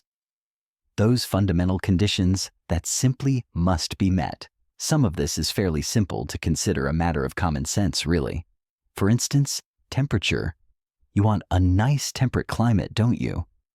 Somewhere it's not too warm where the ground doesn't bake, and the oceans don't boil, and not too cold where everything freezes solid and life struggles to take hold. Given that the temperature gently drops the further you are from a star, every planetary system has a sweet spot, a comfortable zone where the temperature of a planet is likely just right. Not too hot and not too cold much. Like Goldilocks and her bowls of stolen porridge, finding that perfect balance.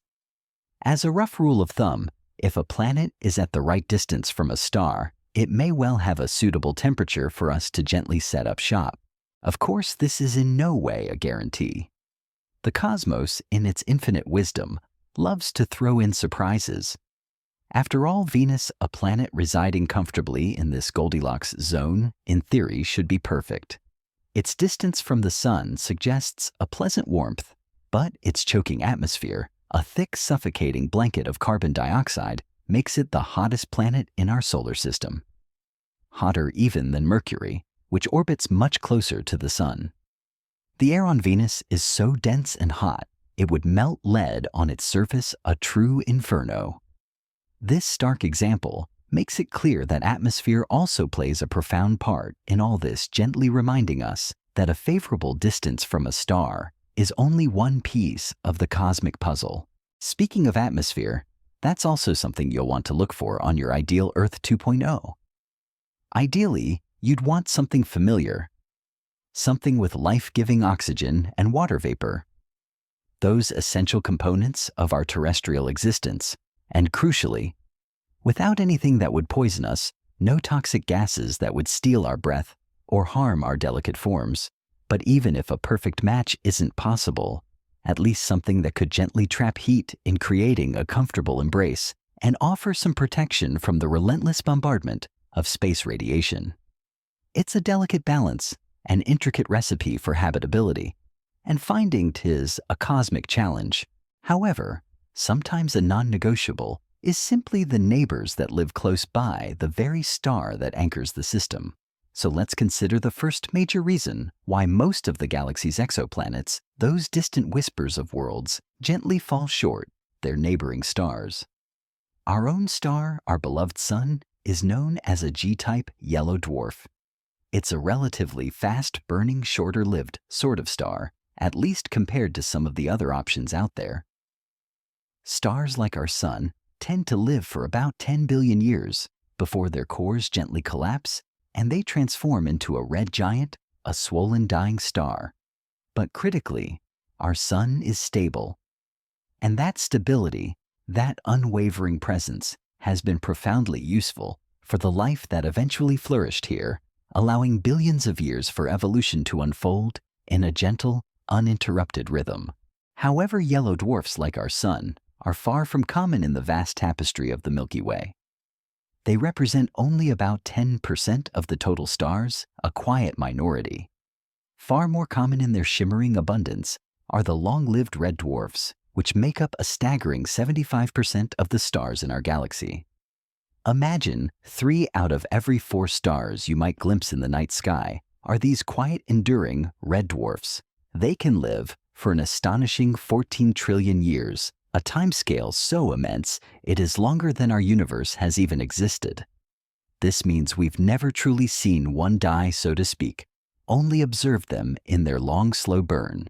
Unfortunately for the planets quietly orbiting them, red dwarfs, despite their longevity, come with numerous drawbacks, making them rather unpleasant neighbors for any aspiring Earth 2.0.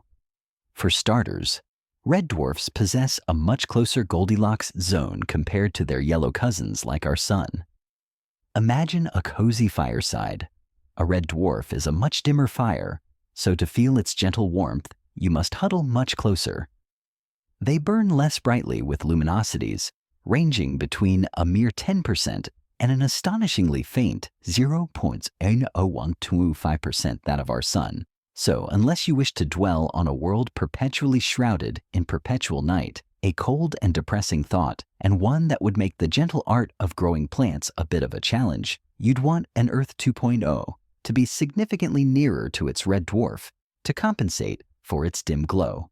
This closeness in and of itself wouldn't necessarily be a problem if it weren't for the second characteristic of red dwarfs that makes them very unpleasant neighbors: their profound instability. Our Sun. Our familiar star is the main source of our space weather. It gently shoots out a frequent stream of solar winds flares and coronal mass ejections like soft sighs into the cosmos. However, this gentle activity doesn't compare to the sheer amount of violent space weather created by red dwarfs. Flares from red dwarfs can be anywhere from 100 to an astounding 1,000 times more powerful than those emitted by our Sun. Imagine a sudden blinding flash, a burst of energy so immense it dwarfs our most powerful solar storms. These frequent powerful bursts of plasma and radiation coming from red dwarfs are dangerous enough to strip away the atmosphere of planets in the habitable zone like a cosmic wind tearing at a fragile veil. They can even boil away liquid water, turning once promising oceans into ghostly, evaporated remnants.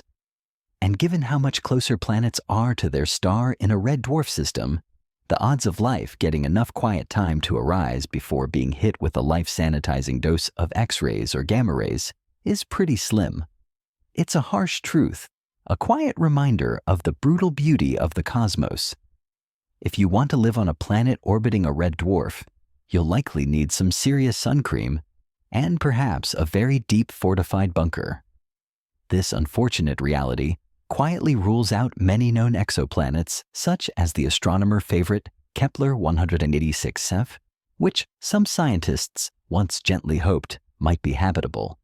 While it may be possible to live for a time in quite uncomfortable conditions in a deep underground bunker on such a planet, the experience would hardly be pleasant. It would be a life of quiet endurance, far from the vibrant open world we cherish. But even during periods between harsh solar weather events, there's another persistent problem with planets orbiting red dwarfs: their curious tendency to be tidally locked. Imagine a quiet, eternal dance where one partner never turns. Being tidally locked means that the same side of the planet always faces its star as it orbits, locked in a perpetual embrace. There is no gentle rotation between day and night, no rhythmic turning that bathes all sides in light and shadow.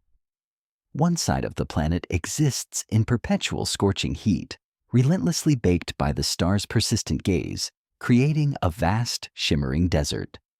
The other side, forever turned away, is plunged into permanent freezing shadow, an endless night where temperatures plummet and everything solidifies into ice. Due to gravitational constraints, planets orbiting very near their sun, especially less massive ones, naturally tend towards becoming tidally locked. Just take a quiet look at Mercury in our own solar system, with its day that lasts an astonishing 176 Earth days or 2 Mercurian years. It spins so slowly, it almost feels like it's not spinning at all. This fundamental lack of rotation could render most of such a planet utterly uninhabitable. You'd either face the scorching desert heat on the day side, where any water would evaporate in an instant, or the freezing, desolate ice on the night side, where life as we know it could never take hold. Even if humans tried to live in the narrow band of twilight that would ring a tidally locked planet, a sliver of perpetual dawn or dusk liquid water might prove incredibly difficult to find. Any moisture in the air that gently found its way to the night side of the planet would get locked there, solidified as ice, never to return as rain. Overall, the planet would likely be very dry, its atmosphere perhaps frozen out onto the night side, and even in that narrow twilight zone, there would be no refreshing rain, no gentle cleansing, and that's not to mention another subtle yet critical problem, the low power of a magnetic field that would likely be found on a tidally locked planet. The dynamo effect, that majestic force that powers the protective magnetic field on Earth, is thought to be profoundly influenced by the Coriolis effect, the subtle rotational force that imparts momentum to rising and falling liquid metal in our planet's core. Without this rotation, this gentle planetary spin, such a magnetic field would be inevitably weaker, a thinner, less protective shield against the harsh cosmic winds. So I'm sorry to gently say that this quietly rules out planets such as Proxima Centauri b, our closest exoplanet. Proxima Centauri b is otherwise an interesting candidate, a tantalizing whisper of possibilities so near. Its closeness, a mere 4.2 light-years away, makes it one of the easiest planets to gently get to for us. It's thought to be a rocky, Earth-like planet, which is convenient as living on a gas giant would be challenging to anyone with a fondness for solid floors beneath their feet. And most compellingly, its mass and radius are very similar to Earth's, meaning it has a similar gravity, a comfortable pull. Why is this important? This subtle difference in gravity. Let's gently compare it with another Earth 2.0 contender, one that captured imaginations, Kepler 452b. This was the very first planet to ever be referred to by that alluring title, and the planet described by a NASA scientist as the closest twin to Earth. Kepler 452b certainly has much to recommend it. It is orbiting around a yellow dwarf much like us, at a similar comfortable distance. This means it's gently nestled in the Goldilocks zone, making liquid water on the surface a distinct possibility. However, and here's the quiet challenge, it is a super-Earth. This means it has a mass and radius combination that makes it about twice that of Earth when it comes to gravity. Imagine yourself for a moment, constantly feeling twice as heavy. How much is too much when it comes to gravity? Some scientists researching this profound question gently put the figure at 4 times Earth's gravity, believing this to be about the limit of what a human could survive a crushing embrace, beyond which life would simply cease. However, even living in just twice Earth's gravity could get rather uncomfortable, a subtle, persistent burden. To properly visualize this, or at least to get a rough approximation of it, imagine lying down in your bed, feeling the gentle pressure of your own body against the mattress. But then imagine a second person lying directly on top of you, putting all their weight on you, pressing down with an invisible force. This, my friend, is your night every night on a planet with twice Earth's gravity. Every breath would be fought for a gentle struggle against an unseen weight. Come daybreak, the struggle would only intensify. You must, with quiet effort, lift that extra person up, haul them onto your back, and then carry them with you everywhere you go. Everywhere. Every step, every movement, every simple act of living would become an immense physical labor. And be careful not to fall, for suddenly a simple stumble is no longer just painful, it's likely lethal. A fall downstairs would become a catastrophic event, a bone-shattering descent. Everyone must do this without exception. The elderly, their fragile bones protesting with every movement. The infirm, their weakness amplified. Even small infants, trying to take their first wobbling steps, their tiny legs buckling under the invisible burden. Keeping this quiet yet profound image in mind, it's easy to grasp just how exhausting life in double gravity might end up being. If you're a bodybuilder or an athlete, perhaps you'd likely be all right, your muscles primed for the constant effort. But for most people on Earth, it would be a slow, relentless torture, a life defined by quiet struggle. Your heart would be furiously beating tirelessly, working to move your blood around, making it feel like you're constantly running, even when you're simply standing still. And if you wanted to triple the gravity, well, simply add an additional person on top of that, and things certainly don't get much better. The weight simply becomes unbearable. Going the other way into reduced gravity seems at first much easier. That comforting weight is gently lifted, and movements become light and airy. However, living under reduced gravity comes with a host of health risks, insidious and quiet, that we can already observe from astronauts who've spent just a few months on the International Space Station. Floating in microgravity. Over time, the calcium quietly bleeds out of your bones, causing them to become brittle, fragile, easily broken. Your muscles atrophy, growing weak from lack of resistance. Your heart, accustomed to pumping against Earth's pull, develops issues struggling to adapt to the newfound lightness. Your immune system suffers, its defenses lowered. All told, even if you're exercising every day with quiet dedication, your long-term prospects aren't looking good in a low-gravity environment. This is a quiet yet significant fact that is challenging NASA scientists as they try to figure out how to set up human outposts on places like the Moon or Mars, where astronauts might go to live for just a few years. It's a reminder that our bodies, those intricate vessels, are profoundly tuned to the subtle embrace of Earth's gravity, and moving away from it carries a cost. Humans have spent millions of years quietly adapting to life on our planet. Every cell, every sinew shaped by its gentle embrace. We are very used to how things are here, to the rhythm of its days and nights, to the pull of its gravity. We're just not suited to anywhere else, not yet. We haven't evolved to face such extreme conditions, to thrive under the crushing weight of a super Earth, or the silent decay of low gravity. In some respects, it's a testament to how well we've climatized to the environment we were born in, a quiet marvel of natural selection. But it is also a big obstacle if ever we want to live anywhere else, a silent barrier to our dreams of cosmic migration. And so, the hunt for Earth 2.0 gently goes on, a persistent whisper of hope in the vast cosmic silence. As I mentioned, there are likely billions of undiscovered planets in our Milky Way galaxy, countless worlds waiting to reveal their secrets.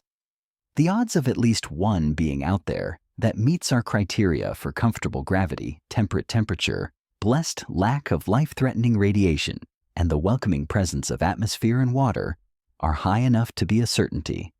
Mathematically, it's almost a given. But actually, finding one that meets these precise criteria is much more of a challenging task. A quiet needle in a haystack search. Particularly when most planets are still invisible to even our strongest telescopes. We only catch a fleeting glimpse of them for a brief moment when they pass in front of a convenient star and subtly block out its light. So if someone tells you that they've already found Earth 2.0, take it with a gentle pinch of salt. The cosmos is full of wonders, but also full of complexities. We won't ever truly know that a planet is actually suitable for human life until we, somehow with quiet determination, cross the vast gulf of space and go there to see it in person, to feel its ground beneath our feet, to breathe its air. Of course, until we discover how to do that, until we find the quiet way to bridge those immense distances. It's all a bit of a moot question anyway, isn't it? The dream remains, but the path is still shrouded in mist. No one person builds a spaceship, not truly. It is a collective endeavor, a gentle weaving of countless threads of human ingenuity. The Jupiter Icy Moons Explorer, or JUICE, has just quietly launched a testament to human ingenuity, reaching for the distant reaches of our solar system. And it would be easy for me to simply say that ESA, the European Space Agency, made it. But that, my friends, would gloss over the colossal process, the intricate dance of countless minds and hands that took a vague idea on a design board and gently transformed it into a fully realized behemoth of metal and carbon fiber, hurtling up through the atmosphere. Building a probe like JUICE is a massive undertaking, a quiet symphony of collaboration and dedication. For JUICE, it was a task that spanned 18 countries, drew upon the expertise of 60 companies, stretched over 11 patient years, encompassed a 5-city tour for its various components, and required a staggering €350 million worth of technical expertise, intricate equipment, and invaluable resources. By gently delving into the story of the creation of JUICE, we gain a far greater appreciation for the incredible painstaking process by which such magnificent craft are brought into being. JUICE quietly launched on the 14th of April 2023, a momentous day that sent shivers of anticipation across the globe. But that, as we've learned, is only half the story, perhaps even less. I'm Alex McColgan, and you're watching Astrom, and it's time to gently explore the first half of the journey of JUICE, the profound, complex half that took place long before the probe even left Earth. While it was still a dream, then a blueprint, then a collection of meticulously crafted parts, slowly assembling into its final awe-inspiring form. Jupiter's icy moons, Callisto, Europa, and Ganymede, those distant shimmering pearls in the Jovian system, hide a fascinating, profound secret beneath their surfaces. All three are thought to quietly house deep subsurface oceans, vast liquid realms hidden beneath miles of ice. Some of these oceans are believed to be larger than the combined oceans here on Earth. Imagine that entire worlds of water, cloaked in frozen silence, orbiting a gas giant. These hidden oceans are of immense interest in the scientific community, sparking a quiet excitement and boundless curiosity, as such large bodies of water could potentially make these moons habitable. Water and nutrients, you see, are two of the key ingredients for life, the very elixir upon which existence as we know it fundamentally depends. We have deep-sea ecosystems here on Earth that thrive on nothing else, quiet oases of life flourishing in perpetual darkness around hydrothermal vents. Could microbes, those tiny tenacious forms of life, also have formed in the profound depths of these moons' icy oceans? It's a question that whispers of possibility across the vastness of space. Without more information about those oceans, it's incredibly hard to tell.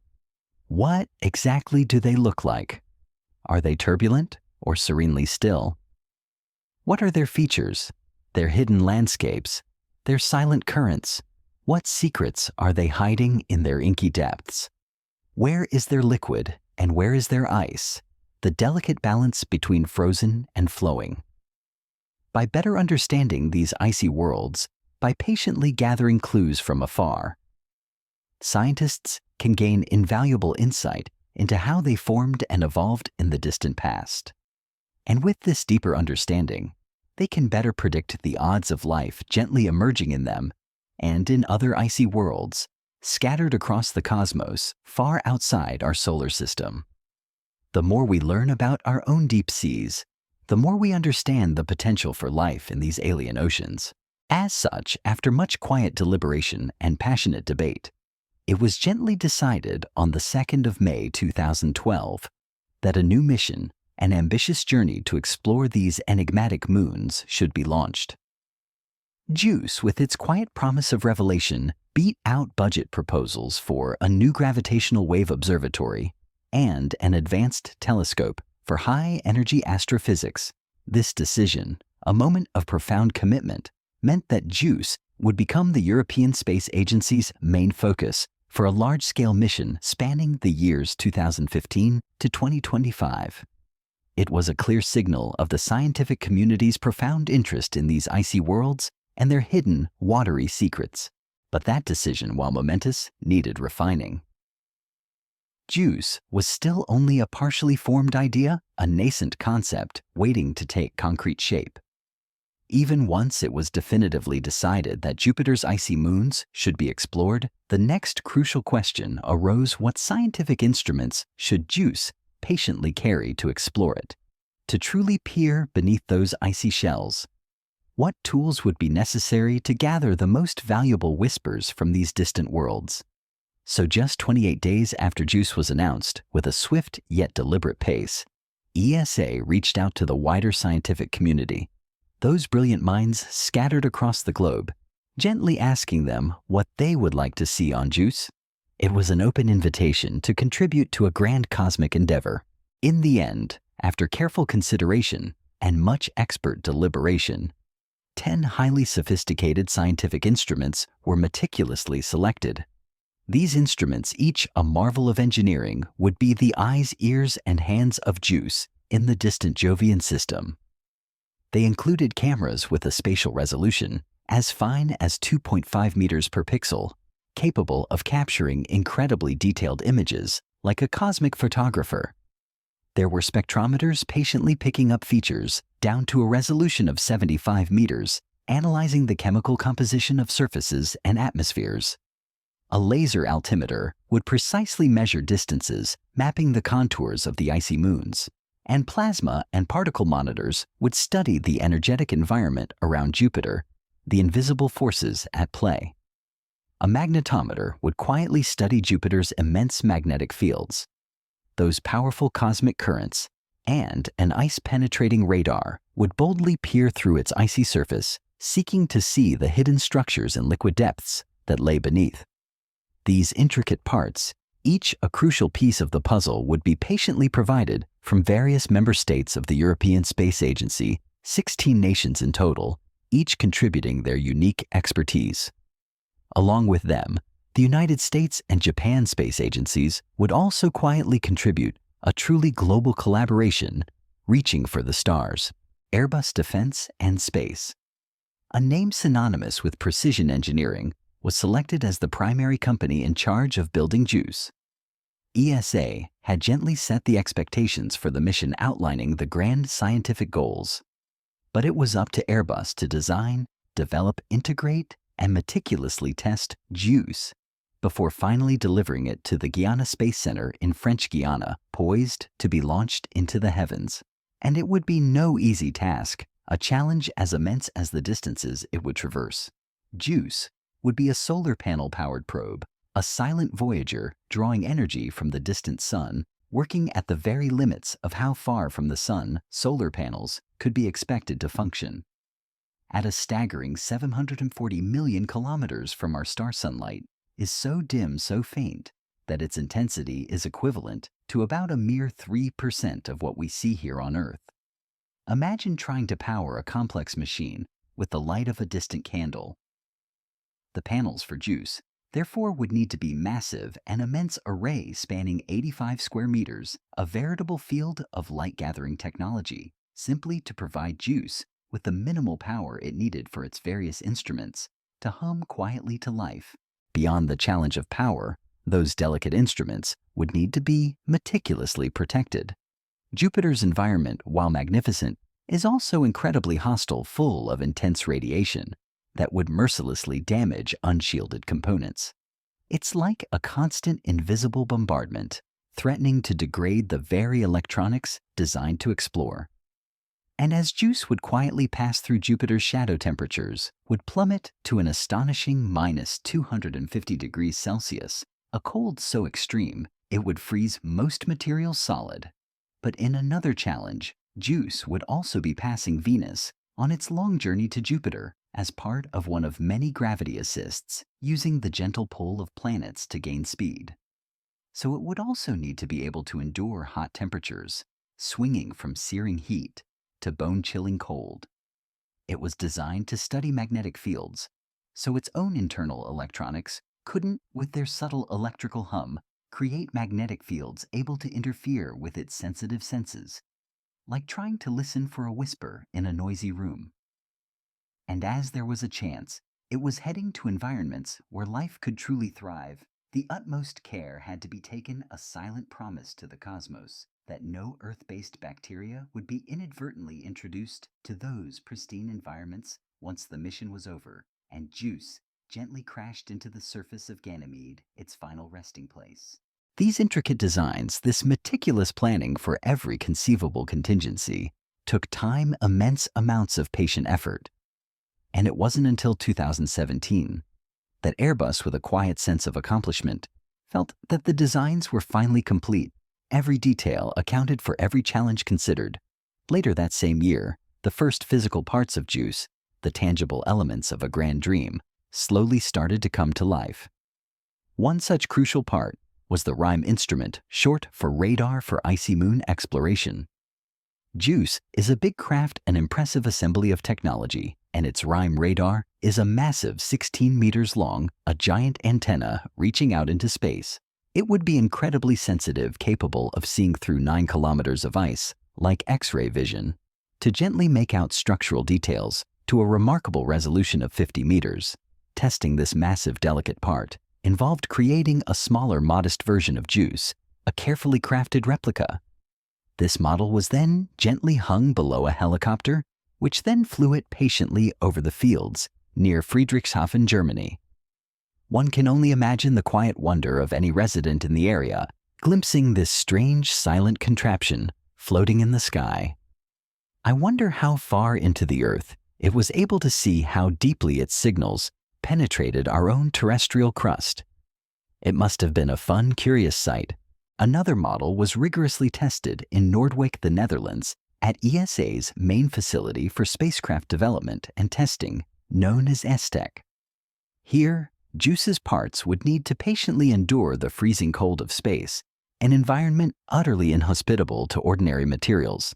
So technicians there used liquid nitrogen, immense quantities of it, with 25,000 liters at their disposal, to freeze the chamber down to a chilling minus 180 degrees Celsius, replicating the vacuum and cold of deep space. However, JUICE would also be traveling near heat sources, particularly Venus, so they simultaneously blasted it on one side with an array of lamps and mirrors, raising the temperature to a scorching 200 degrees Celsius, simulating the intense solar radiation. The JUICE model fortunately proved remarkably capable of patiently enduring these incredible temperature variations, a testament to its robust design and the meticulous engineering that went into its creation. However, these were just models, carefully crafted replicas designed to test specific components and conditions. The true JUICE, the actual flight model, the one destined to be launched into the vastness of space, began its remarkable life in Madrid. There, in July 2019, its towering 580-kilogram chassis, the very skeleton of the spacecraft, was meticulously assembled. You really get a sense of the sheer scale of the probe by seeing the technicians working quietly alongside it. Dwarfed by its impressive size, their movements precise and dedicated. The completed JUICE, a fully realized cosmic Voyager, would eventually weigh a formidable 5,300 kilograms, though about 3,000 kilograms of that is the chemical propellant it needs to complete its intricate maneuvers, the very fuel that would propel it across the vast interplanetary distances. JUICE needs a lot of juice, indeed a significant amount of energy, to power its long, arduous journey. Just a month later, in a quiet moment of technological marvel, JUICE literally opened its eyes. Its navigation camera, or NavCam, had been meticulously completed in Toulouse, France, and what better target for it to look at in its very first glance than its eventual destination, Jupiter, the gas giant shimmering in the distance. The image captured at this immense distance was understandably a little pixelated, a soft blur And the saturation of Jupiter was bright, a consequence of trying to see Jupiter's tiny faint moons too. But even before it was fully assembled, before all its parts were brought together, JUICE had already set its quiet eyes on its ultimate target, a silent promise of future discoveries. But the chassis, that impressive skeleton of JUICE, was not yet ready to receive its eyes. First, it embarked on another leg of its quiet, meticulous journey, traveling across Europe to Lampoldshausen, Germany. It was there, in a facility humming with precision, that it would receive its thrusters. Imagine the sheer force contained within these vital components. One large, powerful 400-Newton main engine, capable of propelling the massive craft through the vacuum, and 20 smaller thrusters like agile whispers designed for delicate adjustments and precise maneuvers. These would be the silent muscles of JUICE, guiding it across millions of miles. Next, it took a short, careful trip to Friedrichshafen, Germany, where its intricate technical equipment began to be integrated into its core. This was a lengthy process, stretching over a whole year, a quiet testament to the complexity involved. Each piece was carefully added, meticulously wired, and patiently tested, ensuring every connection was perfect, every function flawless. Balloons, strangely enough, were used to simulate the weightlessness of space, allowing the massive 10-meter magnetic boom, one of JUICE's crucial instruments, to practice unfolding itself with a gentle, deliberate grace. Like many spacecraft, JUICE would need to fold itself into a compact form to be able to fit on the rocket that would later carry it into space. But finally, after countless hours of painstaking work, this stage of integration was complete. Of course, this meticulous assembly meant more testing was in order, a relentless series of trials to prove its readiness. JUICE was then taken to ESTEC, that renowned facility in the Netherlands, as it was home to the largest vacuum chamber in Europe, the colossal Large Space Simulator, or LSS. Getting the already large JUICE into the even larger LSS was the work of 2 patient days, a careful ballet of cranes and precise movements. Finally, though, after being carefully transported using massive crane equipment, JUICE began its comprehensive testing within the silent embrace of the vacuum chamber. Meanwhile, its individual components, such as its crucial antenna, got to try out ESTEC's unique Blue Room. This remarkable room is an excellent place to quietly try receiving delicate radio signals, a space crafted for perfect auditory and electromagnetic silence. The blue pyramidal spikes that line the room do an excellent job of canceling out all other sounds and stray signals, creating an environment of pure reception. Ream's 16-meter antenna, that long sensitive ear, was scaled down for these tests to about 80 centimeters to take advantage of the facility's unique capabilities. By using a more optimal frequency for the tests, the results were promising, confirming the antenna's ability to hear the faint echoes from distant worlds. Within a few months, JUICE was gently on the road again, its journey towards launch continuing. This time, it was headed for Toulouse, France, drawing ever closer to its eventual launch site. But it had one more crucial step to make along the way, one final radiant addition. What probe, after all, would be complete without its magnificent solar panels? These would be JUICE's wings, its source of life-giving energy in the distant reaches of the solar system. Made up of 2,356 individual solar cells each, a tiny collector of sunlight, the panels of JUICE would also be folded up neatly before launch, like a carefully wrapped gift, only extending once the probe was safely up in space, unfurling like petals in the cosmic light. JUICE was receiving 10 panels in total. 5 on each side, a balanced array of energy capture. And unlike many other components, which would be hidden inside protective shielding, these panels would have to patiently endure the direct heat and radiation of space on their own, bravely facing the cosmic elements. They had to be maneuverable, capable of adjusting their angle, as too much energy could cause the internal workings of JUICE to overheat, a delicate balance between power and protection. Power would be regulated carefully, a precise dance of energy management. All of this had to be done under the most careful of conditions. Clean rooms, pristine and dust-free, were used all along this process to reduce the slightest risk of dust and bacteria getting onto the equipment. This silent vigilance ensured that JUICE, in its purest form, would journey into the cosmos without carrying any unintended hitchhikers from Earth. JUICE was a little behind schedule, a gentle reminder that even the most meticulously planned endeavors can face unforeseen delays. So it had to be flown into Toulouse, a logistical challenge representing one of the first times this kind of delicate, immense cargo had been transported by air. This last stage of integration and testing was evidently not easy, pushing the boundaries of human patience and engineering. It was not until January 2023, a year and a half later, that JUICE was finally ready its long terrestrial journey, complete its complex systems, humming quietly in anticipation. And the rest of the story, perhaps, you may already know or have felt its quiet anticipation in the news. JUICE was taken to French Guiana, its final earthly departure point, and on the 14th of April 2023, aboard an Ariane 5 rocket, a towering pillar of fire, and might it was launched into space, a fiery ascent, marking the beginning of its grand cosmic voyage. It will now patiently spend the next 8 years traveling through space, a silent, graceful ballet across the solar system, performing 3 gravity assists around the Earth like a cosmic slingshot, and 1 around Venus, drawing energy from their gravitational pull. Finally, in 2031, it will quietly arrive at the Jovian system its destination reached, and will begin its careful evaluation of the icy moons there, the awe-inspiring Ganymede, the enigmatic Callisto, and the profoundly intriguing Europa. In time, and assuming that nothing goes wrong, that the delicate dance of its systems remains in harmony, the data and answers it will patiently provide may give us invaluable insight into whether life could indeed exist under those frozen surfaces within those hidden oceans. And eventually in 2035, its remarkable mission will gently come to an end, and it will crash into Ganymede, its ultimate planned resting place, becoming a part of the moon it helped us understand.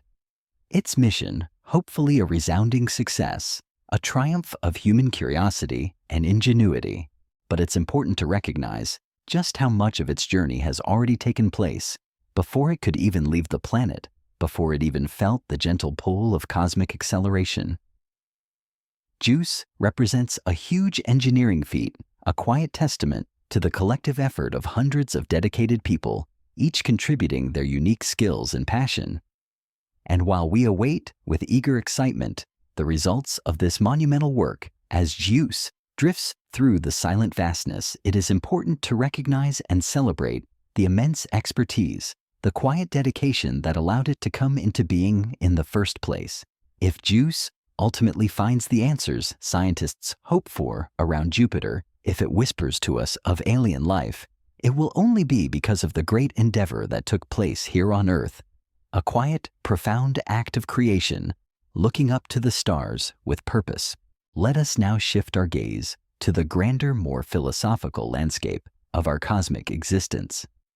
Looking up to the stars on a bitingly clear night, far away from the nearest town where the light pollution has faded into a gentle memory, you'll feel profoundly alone. The vastness can be overwhelming, a quiet sense of insignificance washing over you. But as your eyes gently adjust, as the myriad pinpricks of light resolve into a shimmering tapestry, you are embraced by the light of an entire universe, each star a distant sun, each galaxy a swirling island of billions more. Surrounded by such scale and wonder, it's hard in that moment to imagine that we are it isn't it, that we are the only life the universe will ever know, confined as we are on this pale blue dot. Perhaps we are alone, a solitary whisper of consciousness in a silent cosmos. Or maybe given enough time, nature's immutable laws conspire to make life not just probable, but inevitable, a fundamental outcome of the universe's grand design. I'm Alex McColgan, and you're watching Astrum. Join me today as we quietly explore the chaotic, yet ultimately beautiful transition from chemistry to biology on our planet, gently seeking answers to some of the most debated and fervent questions in science. What is life? How could life have emerged on Earth in an environment that would kill us as we are today, a place of searing heat and toxic gases? And perhaps most tantalizingly, can it begin all over again elsewhere in the universe, on distant worlds, or even in a quiet, unexpected twist on our own planet in some hidden primordial niche? It's a journey that takes us to the very edge of understanding, to the origin of everything we know. To begin to gently answer those profound questions, let's imagine for a moment that while walking across a barren desert, your foot quietly kicks a stone. It wouldn't occur to you in that simple moment that someone painstakingly put it there or meticulously crafted it. The stone is too simple an object, too common, too naturally formed. Now imagine instead that you stumble across something utterly different, a glistening precision-made embossed gold pocket watch. William Paley, a thoughtful observer of the world, gently argued that because unlike a simple stone, a watch obviously requires a designer, you'd have to assume that someone had made the watch and carefully placed it there.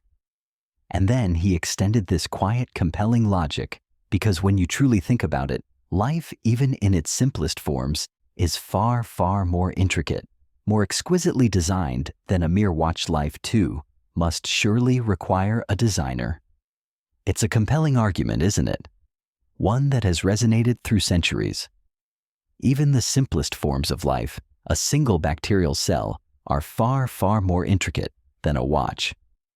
And if a watch requires a designer, surely so must life, unfortunately. And here's where the quiet elegance of scientific understanding enters the argument.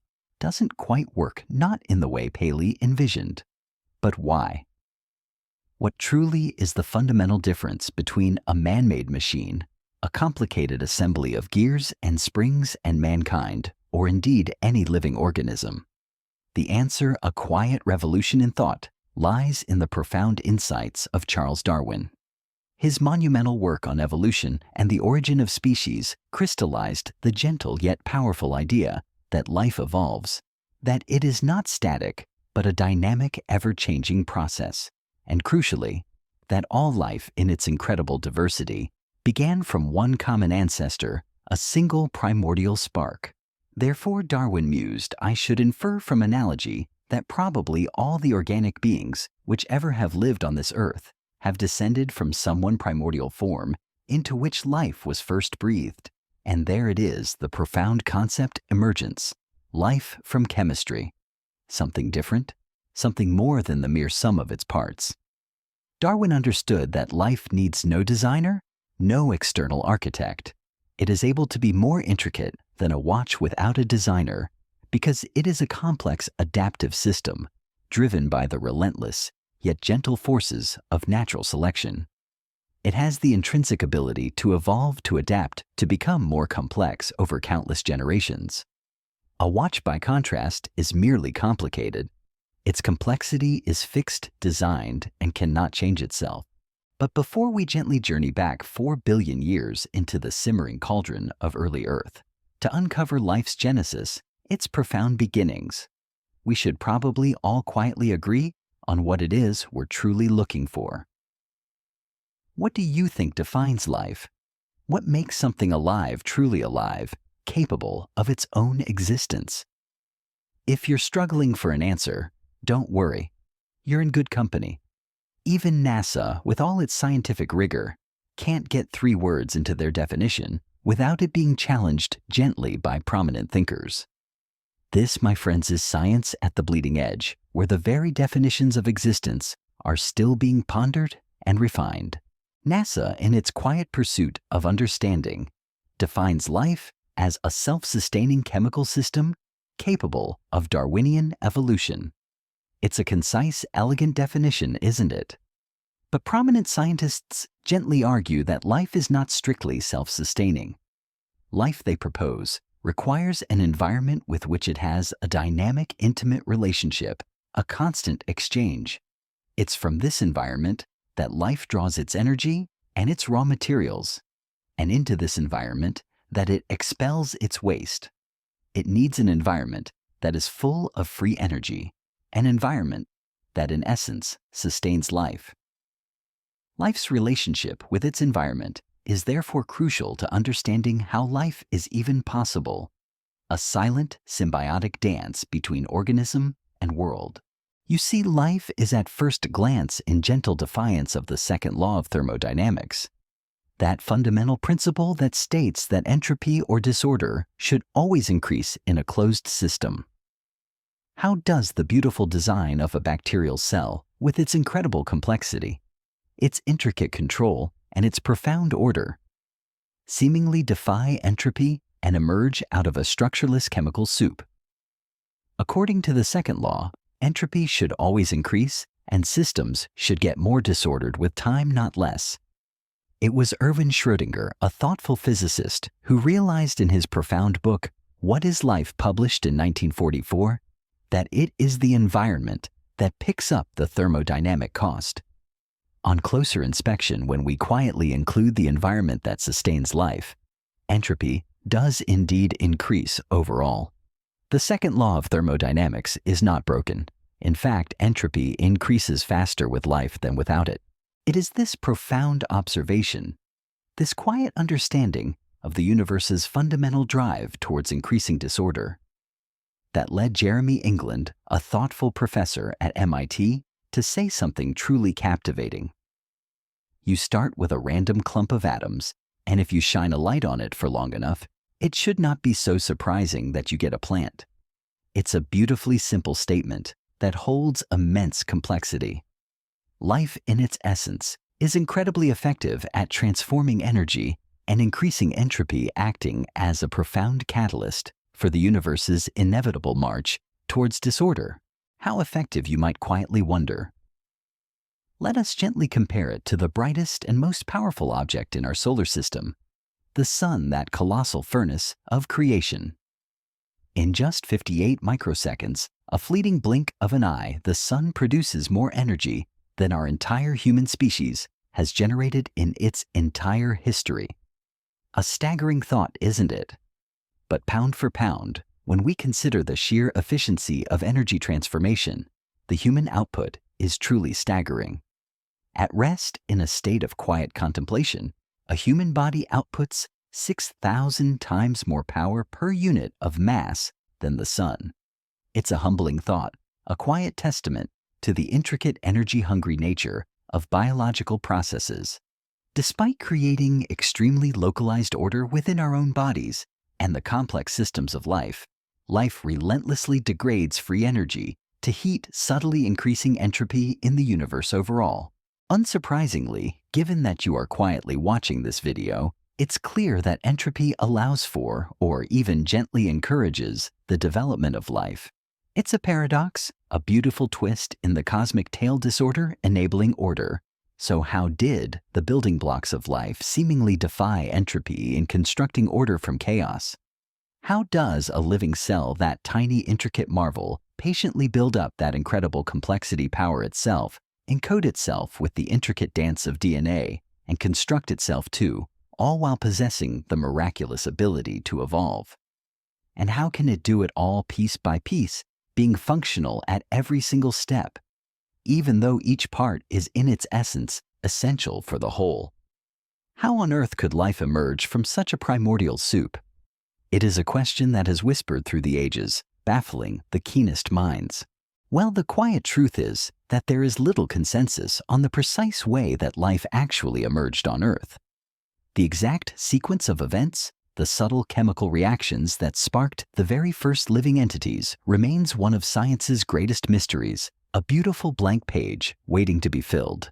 But let's gently explore the molecules that, without exception, build every single life form on Earth today. Perhaps life itself, in its intricate design, offers quiet clues to its own origin, echoes from the distant past. The key basic building blocks life uses today, in no particular order, are fatty acids, amino acids, and nucleotides. And here's a comforting thought. All three are believed to have been present on the early Earth components of that ancient chemical soup.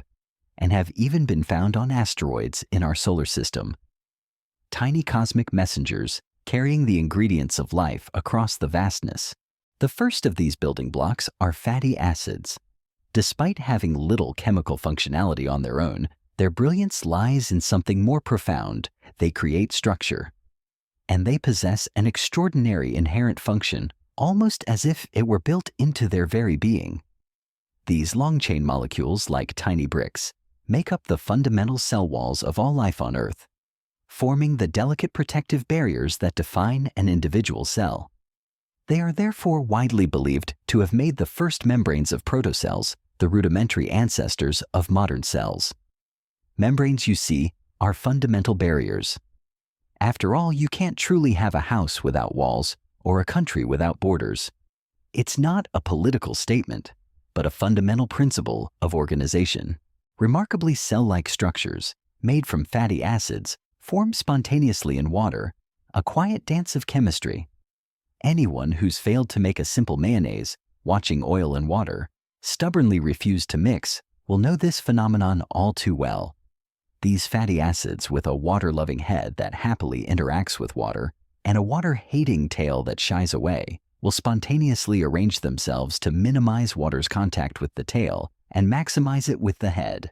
This simple physical pressure, this innate drive to find equilibrium, can elegantly create a bilayer membrane, a double-layered wall, with a hollow cavity inside for an early cell to call home. This beautiful self-assembling structure is called a liposome.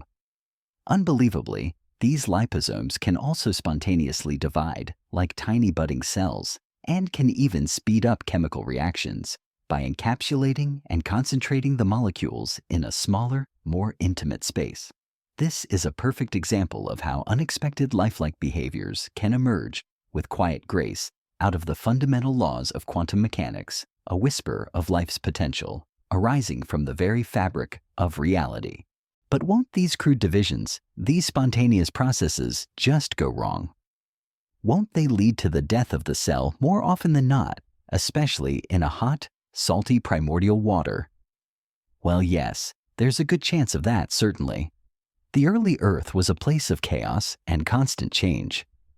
However, the environment wasn't a simple system. It was impure teeming with other molecules gently floating around that could stabilize the cell walls, further providing a quiet support. Like amino acids. A diverse range of these crucial building blocks were present on early Earth and are even present in our solar system today, carried on meteorites like cosmic seeds.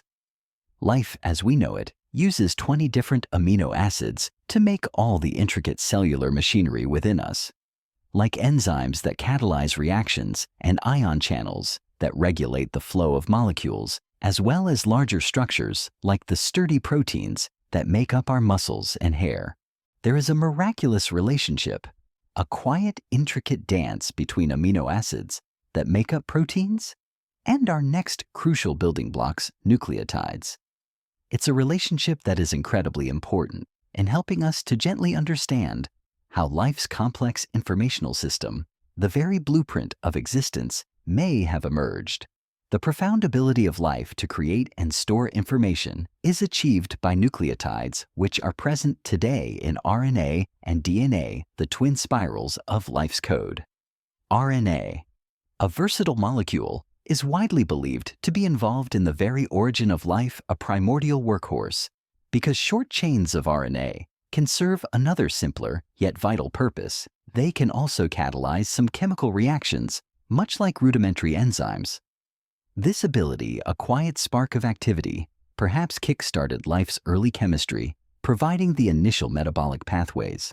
Nucleotides, in their quiet versatility, have other functions too. Beyond just forming the genetic code, they feature in several vitally important molecules like ATP and ADP, the pair of molecules that drive work in a cell acting as tiny rechargeable batteries. They are also found in acetyl coenzyme A and vitamin B12, crucial players in metabolic processes.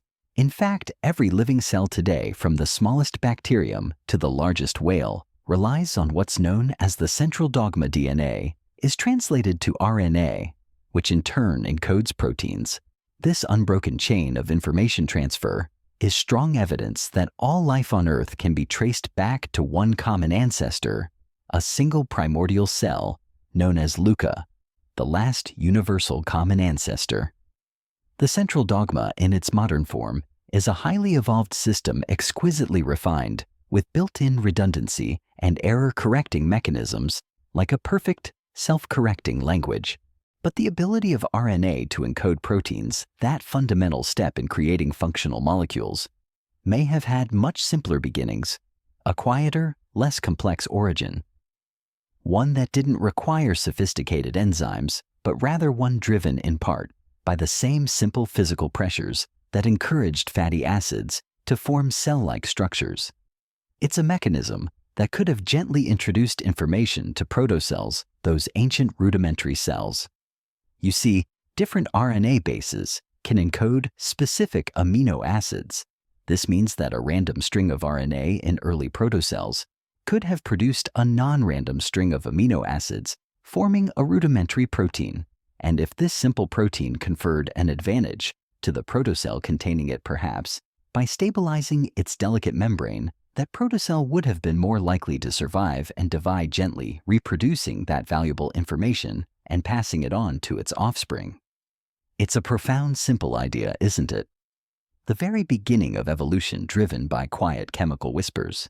So now imagine we have a great primordial soup of molecular potential. We have the thermodynamic encouragement for life, that invisible push towards complexity. We have self-dividing cell walls forming protective cocoons. And we have short RNA strands that could have encoded functional amino acids, carrying the very first hints of genetic information. How then can we gently get past this primordial soup of small molecules? For life to truly emerge, to cross that profound threshold, from non-living to living. Well, we also need one more crucial mechanism, one that is absolutely essential to all theories of life's origin: selection. Without selection pressures, without the environment gently favoring some variations over others in 14 billion years, molecular complexity wouldn't have moved much past basic molecules like these, let alone a complex enzyme, let alone a living cell. Because you'd be relying on purely random processes with very low probabilities, a chance so infinitesimally small, it's almost unimaginable. Very much like shaking a bag of Lego bricks together for a few years and expecting a perfectly formed Death Star to pop out. As the size of a molecule grows, the space of possible configurations grows absurdly quickly, and the probability that even one specific molecule can be made in a useful quantity by chance falls to near zero. And that's just for one molecule, let alone an entire intricate system, like a gold pocket watch. The creationists, in this specific sense, might almost have a point about the unlikeliness of pure chance. Incredibly, though, and here's where the quiet brilliance of modern research shines through, studies gently suggest that the proposed chemical reactions on early Earth were capable of a kind of evolution, a rudimentary form of selection, long before they actually transitioned into what we recognize as life. Some chemical reaction pathways, it turns out, can produce molecules that actually catalyze or speed up the pathway itself. These are known as autocatalytic reactions. This autocatalysis increases the flow of resources through one pathway, gently favoring it and potentially drawing resources away from a competing pathway. This therefore increases the success of the first pathway. When these pathways loop around on themselves, forming self-sustaining cycles, they are known as autocatalytic sets. These are nascent forms of metabolism, the very beginnings of life's intricate chemical processes. Crucially, these metabolisms are spontaneous and can exist without the need for already evolved enzymes, a quiet testament to their primordial nature. We have seen how the molecules present on early Earth in their quiet inherent properties can interact and produce lifelike behaviors without the need for the highly specialized cellular control we see today. Much of life's chemistry on early Earth may indeed have been spontaneous metabolism. Chemical selection, cell division, information transfer, But in order for life to truly emerge, for all these processes to beautifully come together, we need time. But incredibly, perhaps not as much time as we might initially think. The Earth formed around 4.54 billion years ago, a fiery, tumultuous birth. Our gentle moon was created shortly after, around 4.5 billion years ago, a celestial companion born from a violent impact. There were liquid oceans, the very cradle of life, around 4.4 billion years ago. And the earliest evidence of life is present, potentially as early as 4.3 billion years ago, a mere blink in geological time after the oceans formed. For something regarded by many as profoundly unlikely, it's curious, don't you think, that almost as soon as it is given the chance, life emerges? Perhaps life is indeed inevitable, at least it was on the early Earth. Because Earth, our vibrant home, has a lot of free energy, a boundless source of potential, and is in effect a giant battery. Imagine that our entire planet humming with chemical potential.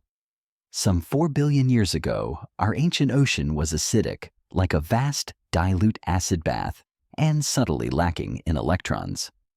While the molten mantle just below it, the Earth's inner fire, was alkaline and richly abundant in electrons. This created a huge chemical charge imbalance, a cosmic gradient that has been shown to be used to power chemical reactions that are subtly evolving towards life. There is a quiet consensus that somewhere on this world, where the inside of the Earth meets the outside, where the two ends of this planetary battery gently meet, there was a spark of some sort. We think of deep-sea hydrothermal vents, those fiery cracks in the ocean floor, as prime candidates. Or perhaps gas-filled caves echoing with primordial whispers. Hot springs bubbling with geothermal energy, or evaporating pools concentrating precious chemicals. And volcanic areas totally devoid of oxygen, places where the Earth breathes its fiery breath. All these environments possess all the elements that we think are required for life to emerge, all the ingredients for that quiet chemical dance. All would have killed us in our delicate modern forms if we were able to travel back in seconds, yet they were cradles of creation.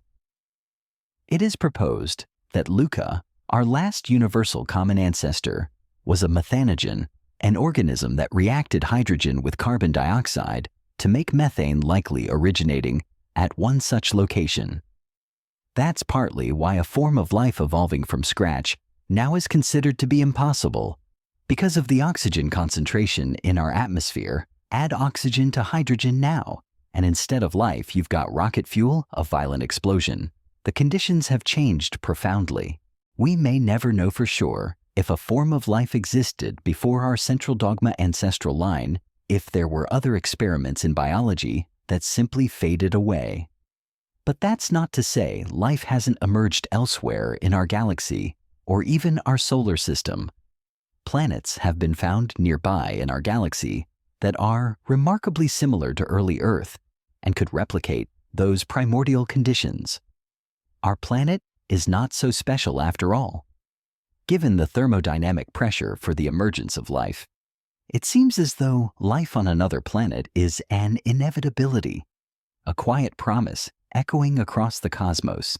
There is volcanic activity on moons orbiting Saturn and Jupiter, providing a similar environment beneath their surfaces to Earth's deep-sea vents, a hidden source of energy and chemicals. This is precisely why scientists are so deeply interested in exploring the icy moons orbiting our nearby planets. Hydrogen-rich volcanic plumes, just like those from our own deep-sea vents, have been gently observed erupting from the surface of Saturn's moon Enceladus, a silent beacon of potential. Despite the extreme speed with which life appeared to emerge on Earth, a remarkably quick genesis, the time to go from a single-celled organism to a multicell to develop the intricate complexity of multicellular life, was a staggering 1.5 billion years. It's clearly a hard jump in complexity, isn't it? To evolve communication and cooperation between cells, let alone interplanetary communication with alien life forms. So, although we haven't found definitive signs of life elsewhere, yet absence of evidence is not evidence of absence. The universe is vast, and our search has only just begun.